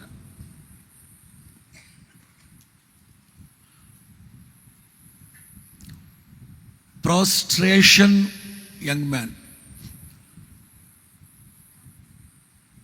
ప్రాస్ట్రేటెడ్ యంగ్ మ్యాన్, సాగిలపడి నమస్కరించే వినయము విధేయత కలిగిన కుర్రాడు. నేను ఒక జెండర్ చెప్తున్నాను, జెండర్ విషయంలో మీరు మెయిల్ ఫిమేల్కి అప్లికేబుల్ అయ్యేటట్టుగా మీరు గమనించుకోవాలి. 4వ మాట, మార్కు 10:17లో ఆయన ఎదుట, పెట్టు బాబు, ఇప్పుడు పెట్టు ఆ బొమ్మ. ఆయన ఎదుట మోకాళ్ళుని. అరే, ఒక ధనవంతుడు, ఒక ఆఫీసరు, ఒక అధికారి, ఐశ్వర్యవంతుడు, పైగా యవనస్తుడు, ఆ ఊళ్ళో వాళ్ళందరూ చూస్తూ ఉండగా సాగిలపడి తగ్గింపు తగ్గింపు తగ్గింపు తగ్గింపు. అందరి ముందు నడి రోడ్లో మోకాళ్ళు నీ లేక సాగిలపడి, ప్రాస్ట్రేటెడ్ యంగ్ మ్యాన్. తలలు పైకెత్త. రాజమండ్రిలో దేవి చౌక్ అని ఒకటి ఉంటుంది. క్రొత్త సంవత్సరానికి గాను డైరీ, పెన్ను కొనుక్కుందామని ఒక బుక్ స్టాల్కి వెళ్ళా. బుక్ స్టాల్కి వెళ్ళి పెన్ను, డైరీ అవన్నీ కొనుక్కొని వెనక్కి తిరిగా. ప్రక్కనే టీ స్టాల్లో, ప్రక్కనే బేకరీ కమ్ టీ స్టాల్లో మన ప్రార్థన కుర్రాడు ఒకడు ఉన్నాడు. అక్కడ మన ప్రార్థన కొంచెం ఓసన్న కుర్రాడే, ఓసన్న ప్రార్థనోడే. ఆడు నన్ను చూడలా. నేను ఆయన చూసి పలకరిస్తే సంతోషపడతాడులే, మన బుడ్డాడే కదా అని చెప్పి, తమ్ముడా praise the lord, praise the lord తమ్ముడా, ప్రైజ్ ద లార్డ్ అన్నాను. ఆడితో పాటు ఒక 4-5 ఉన్నారు కుర్రాళ్ళు. తమ్ముడా ప్రైజ్ ద లార్డ్, తమ్ముడా praise the lord, praise the lord అన్నా. వాడు దేనికి స్పందించలా. వాడి హావభావం ఎట్లుందో తెలుసా? కుర్చీలో కూర్చున్నవాడు లేవడం మాత్రం కొంచెం అయ్యగారు అయ్యగారండి రేపు ఆదివారం వచ్చేస్తానండి, అయ్యగారండి రేపు ఆదివారం వచ్చేస్తానండి, అయ్యగారు రేపు ఆదివారం వచ్చేస్తా. నేను నిన్న ఆదివారం రమ్మంటలేదురా నేను. Praise the lord, praise the lord, praise the lord. ఇంతగా నేను చేతులు జోడించి ప్రైజ్ ద లార్డ్, వాడు చేతులు జోడించట్లేదు, ప్రైజ్ ద లార్డ్ అని అనట్లేదు, కనీసం నిట్ట నిలువుగా నిలబడట్లేదు. మా పాస్టర్ గారు కనబడ్డారని పరిగెట్టుకుంటూ నా దగ్గరికి రావట్లేదు, కుర్చీలో లెగిసి లెగనట్టుగా. అది కొంచెం 3-4 రోజులు అట్లా అనమాట. ఆ భంగ్యంలో నుంచొని అయ్యగారు రేపు ఆదివారం. మా ప్రార్థనోడే భక్తి లేని గాడిద. అంటే వాళ్ళ అమ్మ అంటుంటుంది అప్పుడప్పుడు, వీడు గాడిదండి బాబు, వీడు అడ్డగాడిద అని అంటూ ఉంటుంది, అందుకని లైక్ గాడిద. ఈ కుర్రాడు నడి రోడ్లో సాగిలపడి నమస్కరించి, అంటే తగ్గింపు జీవితం యవనస్తులకి, తగ్గింపు. అందుకే పేతురు మొదటి పత్రిక 5వ అధ్యాయం 8, పేతురు మొదటి పత్రిక 5వ అధ్యాయం 5-6 వాక్యాల, మీ ప్రతివాడు ఎదటి వారి ఎడల, 5వ వాక్యం, చిన్నలారా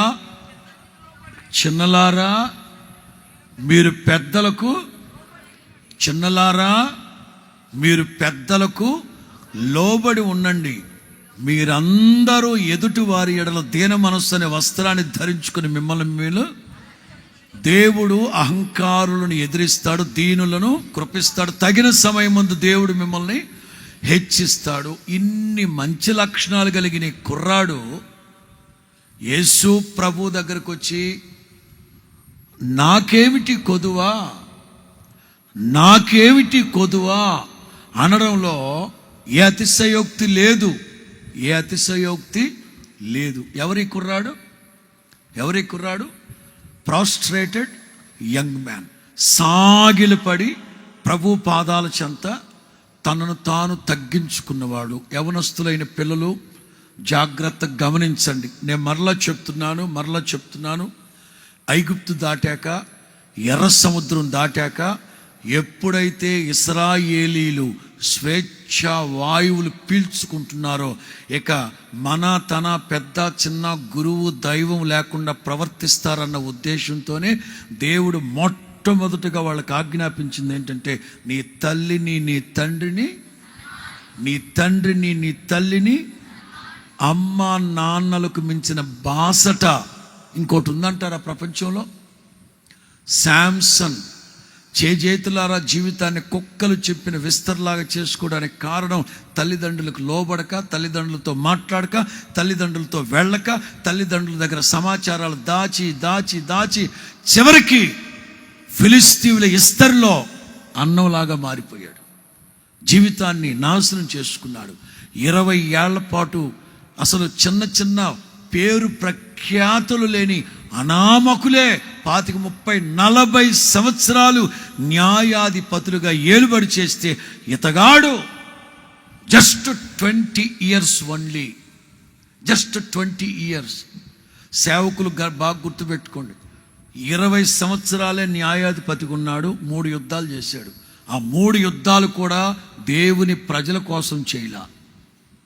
మొట్టమొదటి యుద్ధం లవ్ కోసం చేశాడు, 2వ యుద్ధం లవ్ ఫెయిల్యూర్ అయినప్పుడు చేశాడు, 3వ యుద్ధం శాంతం మై లవ్ ఈజ్ గాన్ అన్నప్పుడు చేశాడు.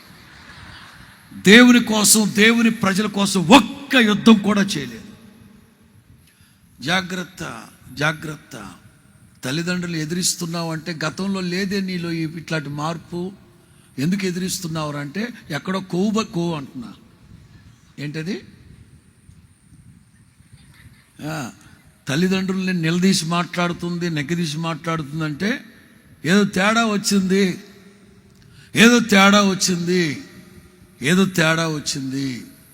జాగ్రత్త. ఇవాళ ఒక మంచి తీర్మానంతో ఇక్కడి నుంచి బయలుదేరి వెళ్ళండి. సంసోన్లాగా నిండు 100 ఏళ్ళు బంగారు భవిష్యత్తుని నాశనం చేసుకోకుండా తల్లిదండ్రుల మాటకి లోబడి, అంటే ఎప్పుడో 6 నెలలకు ఒకసారి 3 నెలలకు ఒకసారి చెప్తే కాకుండా మొదటి 2 తృతీయ కాండం ఒకే రోజు 3 డోసులు పడుతున్నాయి కనుక ఖచ్చితంగా బండకేసి ఇటేపు ఇటేపు వాయించేసాం కనుక ఈ రోజుతో మీ జీవితం యేసు నామములో వాక్యం అనే బండ మీద స్థిరపరచబడును గాక. 5వ మాట ప్రైజింగ్ యంగ్ మ్యాన్.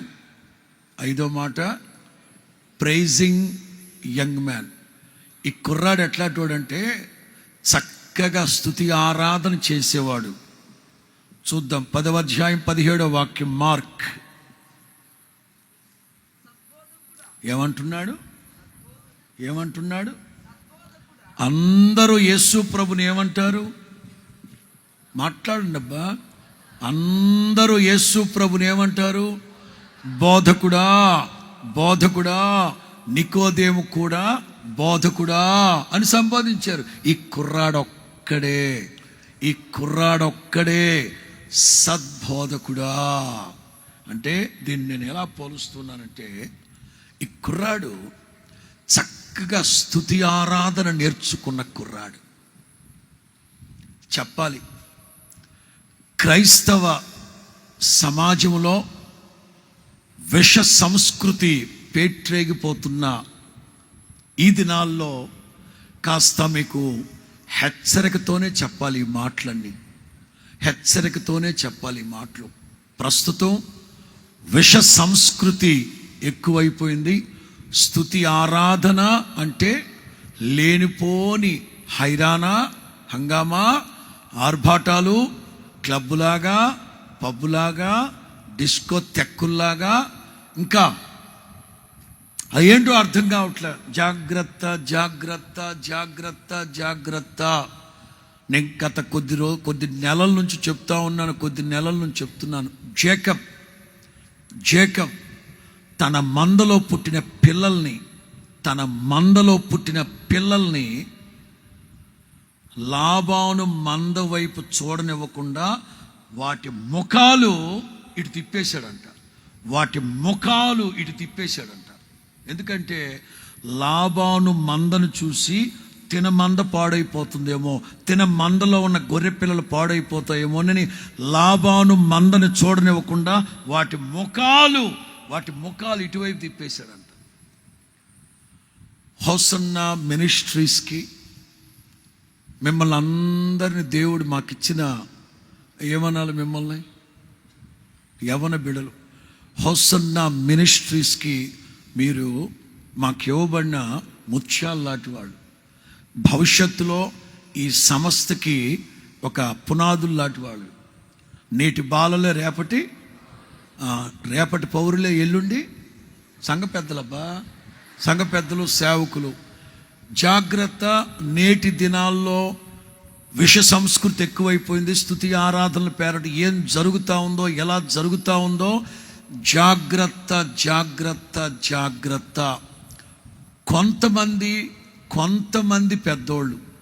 కొంతమంది పెద్దోళ్ళు వాళ్ళ గుండెల్లో భారాన్ని ఎలా పంచుకుంటున్నారు తెలుసా? ఓ చిన్న పల్లెటూరులో పుట్టి పెరిగిన పిల్ల, వాళ్ళ పాస్టర్ గారు పిల్లల్ని ఆధ్యాత్మికంగా చాలా చక్కగా పెంచాడు. కట్టు బొట్లు లేవుగా మనకు. ఓ పద్ధతి, ఓ క్రమము, ఓ క్రమశిక్షణ. ఓ చిన్న పల్లెటూరులో పుట్టి పెరిగిన పిల్లలు బాగా చదువుకున్నారు. ఓ 18 ఏళ్ల వరకు ఇంటి దగ్గరే ఉండి బాగా చదువుకున్నారు. మంచి క్రమశిక్షణగా పెరిగారు. పై చదువుల రీత్యా, ఉద్యోగాల రీత్యా మెట్రోపాలిటన్ సిటీస్కి వెళుతున్నారు. ఎట్లా తయారవుతున్నారు? ఏం జరుగుతూ ఉంది అక్కడ? ఏది మీరు చిన్నప్పటి నుంచి నేను పెంచింది ఈ పిల్లల్ని ఇట్లాగేనా? చిన్నప్పటి నుంచి నేను పెంచింది ఈ కుర్రోని ఎట్లాగేనా? ఏంటి ఇట్లా తయారైపోయారేంటి? వేష భాషలు మారిపోతున్నాయి. అసలు క్రైస్తవ్యం యొక్క ఆ స్తుతి ఆరాధనలు మారిపోతున్నాయి. ఎటు వెళ్ళిపోతున్నారు తెలవట్లేదు. ఇదే అని చెప్తున్నారు వాళ్ళు, వీళ్ళు పాడైపోతున్నారు. ఏకంగా భక్తిని పోగొట్టుకునే స్థితిలోకి వెళ్ళిపోతున్నారు. జాగ్రత్త బాబు, జాగ్రత్త. అన్నిట్లో ఏళ్ళు కాళ్ళు పెట్టము, అక్కడ కాలిపోతాయి. మనకంటూ ఓ పద్ధతి, ఒక ఉపదేశ క్రమం ఒకటి ఉంది. We can go on like that. ఎట్లా వెళ్ళిపోదాం, ప్రభు అక్కడ సమీపిస్తుంది, ఇట్లా వెళ్ళిపోదాం. అట్లా కాదు పాస్టర్ గారు, సమస్తాన్ని పరీక్షించాలి, మేలైంది చేపట్టండి. మీరు పట్టుకుందే మేలైందిరా, మీరు మేలైన దానికి పట్టుకున్నారు కదా, గట్టిగా పట్టుకొని దీన్ని మరి లూజ్ అవుతుంది మాకు, లూజ్ అవుతుంది మాకండి. ఈ యవనస్తుడు యేసు క్రీస్తుని సద్బోధకుడా అంటే ఒక మంచి ప్రైజ్ అండ్ వర్షిప్ తెలిసిన కుర్రాడు. స్తుతి ఆరాధన అంటే ఆయన ఔన్నత్యాన్ని, ఆయన యొక్క మహిమ ప్రభావాలను, ఆయన చేసిన ఘనకార్యాలను, గొప్ప కార్యాలను పొగిడి పొగిడి పొగిడి పొగిడి పొగిడి స్తుతించి ఆరాధించడం. యవనస్తులు ఎట్లున్నారు? ఒక రోజుకి ఒక్క పావు గంట అయినా పర్సనల్గా ప్రభువుని స్తుతించి ఆరాధించే ఒక సమయాన్ని మీరు నిర్దేశించుకోండి. సేవకులు మేము పాడిన పాటలు ఉంటాయా, ఇయర్ ఫోన్స్ పెట్టుకోండి, కూర్చోండి, మోకరించండి, చక్కగా ఉదయాన్నే మాతో పాటు మీరు పాడుకుంటూ ఆత్మలో నింపడి సంతోషించండి. ఆ స్తుతి ఆరాధనే మీకు మంచి భవిష్యత్తునిస్తుంది. ఆ స్తుతి ఆరాధనే మీకు మంచి భవిష్యత్తునిస్తుంది. అందుకే యేసు ప్రభు దగ్గరకు వచ్చి అంటాడు, నాకేమిటి కొదువా. నిజమే, మా ఊళ్ళో వాళ్ళందరూ మిమ్మల్ని స్తుతించి ఆరాధించే విధానం వేరు, బట్ నేను మాత్రం ఈ విధమైన ఆరాధనలో వెళ్తూ ఉన్నాను. ఎట్లా స్తుతి ఆరాధన మీరు చేస్తున్నారు? ప్రతి బిడ్డకి, ప్రతి యవనస్తుడికి వ్యక్తిగత స్తుతి ఆరాధన ముఖ్యం. అన్య భాషలతో కూడిన స్తుతి ఆరాధన ముఖ్యం. ఆ స్తుతి ఆరాధనే మీలో నూతన జీవాన్ని కలుగు చేసి భవిష్యత్తు మీద ఆశలు చిగురింప చేయడం గాక. ఆమేన్. 6వ మాట, ప్రిపేరింగ్ యంగ్ మ్యాన్. సిద్ధపాటు కలిగిన ఒక యవనస్తుడు, లేక సిద్ధపాటును గూర్చిన దర్శనం కలిగిన యవనస్తుడు. ఏదో భక్తిలోకి దిగిపోయాం, ఇది ఎలా ఉంటుందో మాకు తెలీదు, ఆదివారం వచ్చేదో నేర్చుకొని వెళ్తున్నాం అనే టైప్ కాదు ఈ కుర్రాడు. సిద్ధపాటును గూర్చిన, నిత్యత్వాన్ని గూర్చిన ఒక దర్శనం కలిగిన వాడు. మార్క్ 10:17. ఎక్కడికి? రేపు రాబోయే ఎలక్షన్లో మున్సిపల్ కమిషనర్గా పోటీ చేయబోతాం సార్, కార్పొరేటర్గా అన్నాడా? ఏ దర్శనం ఉందాడికి? నిత్య జీవమునకు వారసుడు నగుటకు. అసలు నిత్య జీవాన్ని గురించి మాట్లాడడమే మత్తయి సువార్త 19:16 చూడండి. మత్తయి సువార్త 19:16.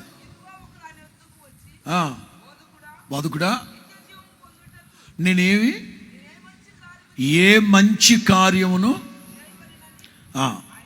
17 చాలు. నిత్య జీవమును గురించిన దర్శనము కలిగి ఉండడమే అది మంచి కార్యం. తలలు పైకెత్తారా బాబు? పిల్లలు, మీరు ఈ లోకములో ఏవేవో మంచివి ఇప్పుడు మిమ్మల్ని పిల్లల్ని అడిగితే, ఏదైనా ఒక విషయాన్ని అడిగితే, బాగుందనా, ఎలా చెప్పగలవరా బాగుందని? 5.5 ఉందన్న రేటింగ్. ఏంటి బాబా, ఏటమ్మా, ఎంత రేటింగ్ అంట? ఏది అడిగినా మాకు అమెరికాలో ఒక ఇద్దరు ఉన్నారు. ఒకడు ప్రభాకర్ కొడుకు డేవిడ్, ఇంకోడు డేవిడ్ కొడుకు ఆనందం. వీళ్ళిద్దరు మామూలు కాదు. మనల్ని ఏమీ తిన్నారు అమెరికాలో. మనం ఆశపడి అదేదో బాగుందని తిందాం అనుకో, ఇది వద్దు. ఏరా బాగుందిరా అంటే క్యాలరీస్ ఎక్కువ, ఇది క్యాలరీస్. ఇదేదో బాగున్నట్టుందంటే రేటింగ్ లేదు దానికి. ఏది అడిగినా ఏది మంచిదో ఏది చెడ్డదో, ఏ సెల్ ఫోన్ కొంటే మంచిది టపీమని చెప్పేస్తున్నారు. ఏ ల్యాప్టాప్ కొంటే మంచిది టప్యమని చెప్పేస్తున్నారు. ఈ లోక సంబంధంగా ఏది అడిగినా యవనస్తులేని పిల్లలు ఏది మంచిదో ఏది చెడ్డదో, ఏది తినాలో ఏది తినకూడదో, ఏది మాన్యత అయిందో ఏది మాన్యత లేదో, ఏది ఖ్యాతినిస్తాదో ఏది ఇవి తెలియట్లే. ఆత్మ సంబంధంగా ఏది ఖ్యాతినిస్తాదో ఏది ఇవి తెలియట్లే. లోకంలో ఉన్న మంచి విషయాలన్నీ తెలుసుకున్నాం అనుకుంటున్నారు. లోకంలో మంచి ఎక్కడుందబ్బా? లోకంలో మంచి ఎక్కడుంది? ఈ కుర్రాడు మామూలు కుర్రాడు కాదు. అందుకే యేసు ప్రభువును సవాలుగా అడుగుతున్నాడు, నాకేంటి కొదువా? నాకేంటి కొదువా? అసలు నిత్యత్వాన్ని గూర్చి దర్శనం కలిగి ఉండడమే మంచి కార్యం. మీకుందా? ఒక పరిశుద్ధుడు చెప్పిన మాట, ఒక పరిశుద్ధుడు చెప్పిన మాట. లేగరా, అష్టవరపేట డ్రైవరేగా లేదు. ఈ వ్యక్తిలో రక్షణ పరిపూర్ణం అవ్వాలంటే, అర్థమవుతుందా? రక్షణ పరిపూర్ణం అవ్వాలంటే ఓ పరిశుద్ధుడు చెప్పిన మాట. ఒక రోజుకి ఎన్ని గంటలు? 24 గంటల్లో పరలోకాన్ని గురించి ఎన్నిసార్లు ఆలోచిస్తుంటావు? వారానికి ఒకసారా?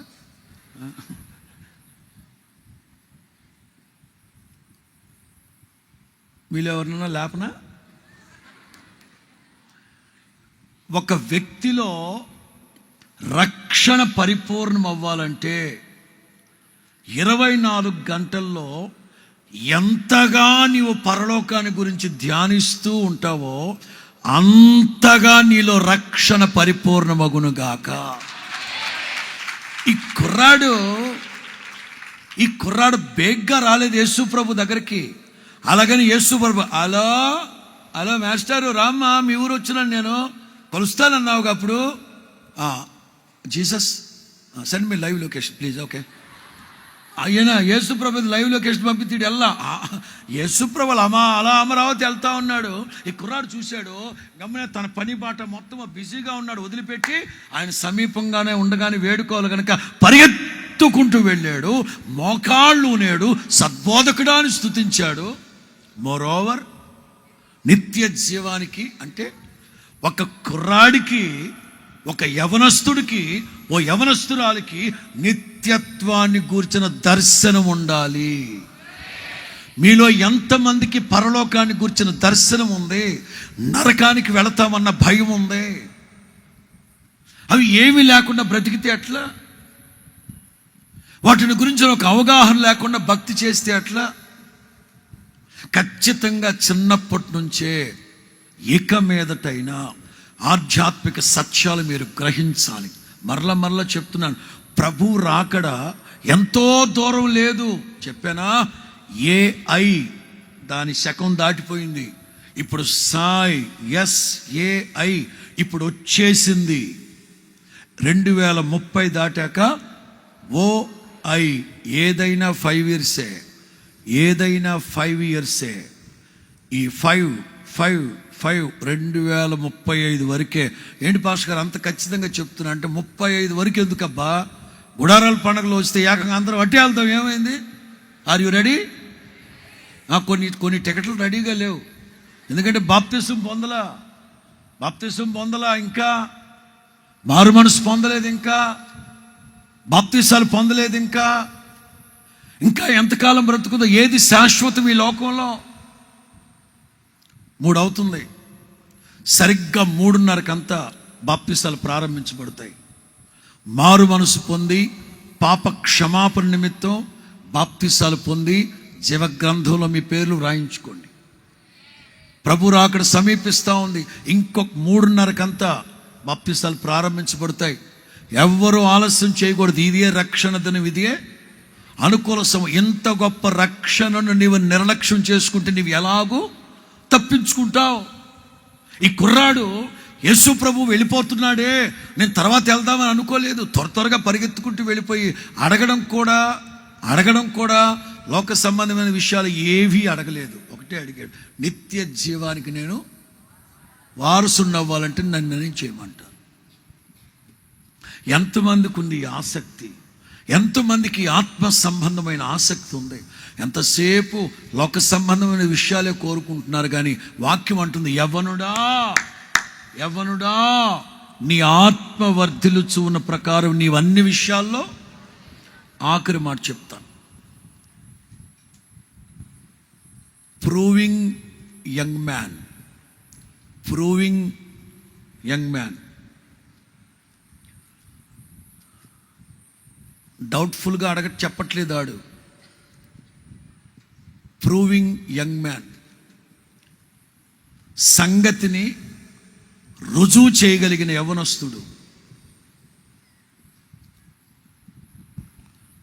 మార్క్ 10:19,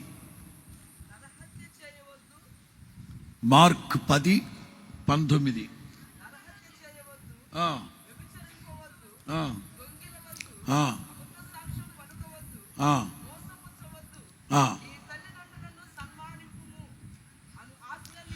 నీకు తెలియను కదా అని యేసు ప్రభు అంటున్నారు. నీకు తెలుసు కదా. 20వ వాక్యం ఆడేమన్నాడు చూడండి.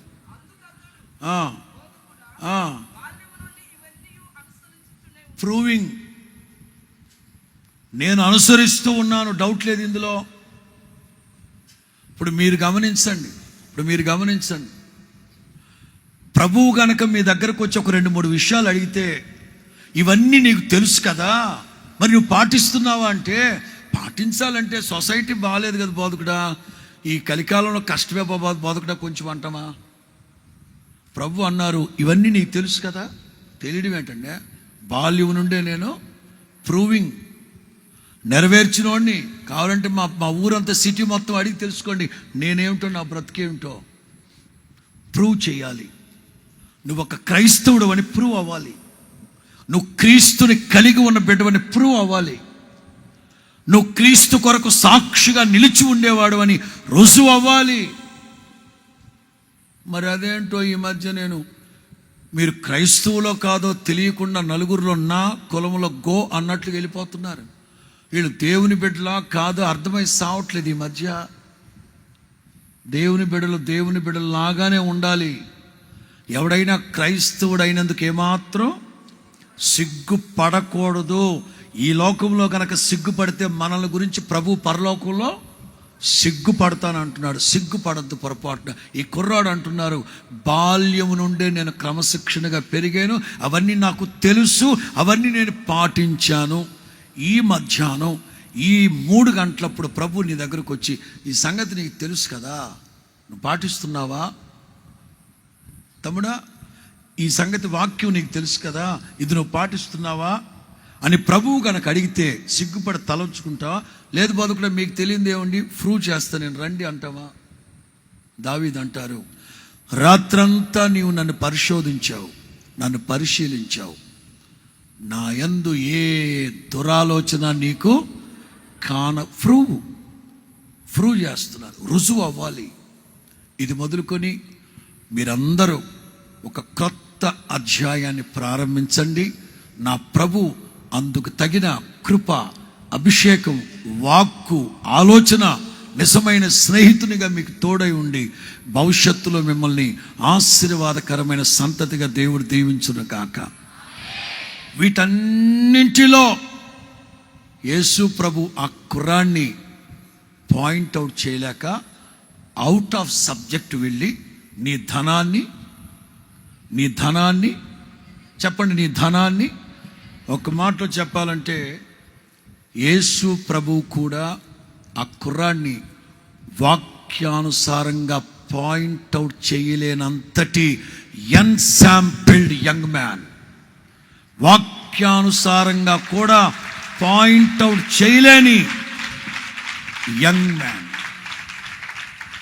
చివరికి ప్రభు అన్నాడు, నీ ధనాన్ని పేదలకి పంచిపెట్టరా. అంటే ధనవంతులు పరలోక రాజ్యంలో ప్రవేశించరా బోధకుడా? ఎస్. సూది బెజ్జంలో ఒంటి దూరడం. మరి అబ్రహాము ఆస్తి భూమి భరించలేనంత ఉందిగా. దావీదు ఆశీర్వదించబడ్డవాడు కాదా? సొలొమోను ఐశ్వర్యవంతుడు కాదా? మరి అందరూ పరలోక రాజ్యానికి వెళ్ళరా? కాదు. ధనాపేక్ష.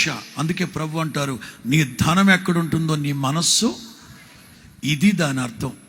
మీ ధనం ఎక్కడుంటుందో మీ మనస్సు. ఈ కుర్రాడు అన్నీ వదిలిపెట్టి యేసు ప్రభు దగ్గరకు వచ్చాడే కానీ వీడి మనస్సు అంతా డబ్బు మీద ఉంది.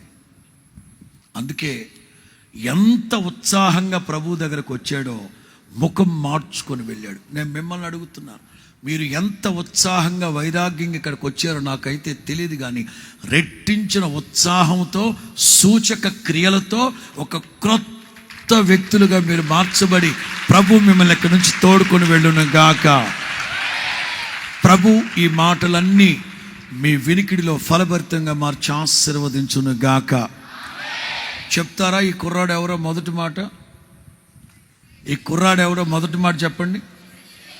Prestigious young man. 2, privileged young man. 3, principled young man. 4, prostrating young man. 5, prizing young man. 6, preparing young man. 7, proving young man.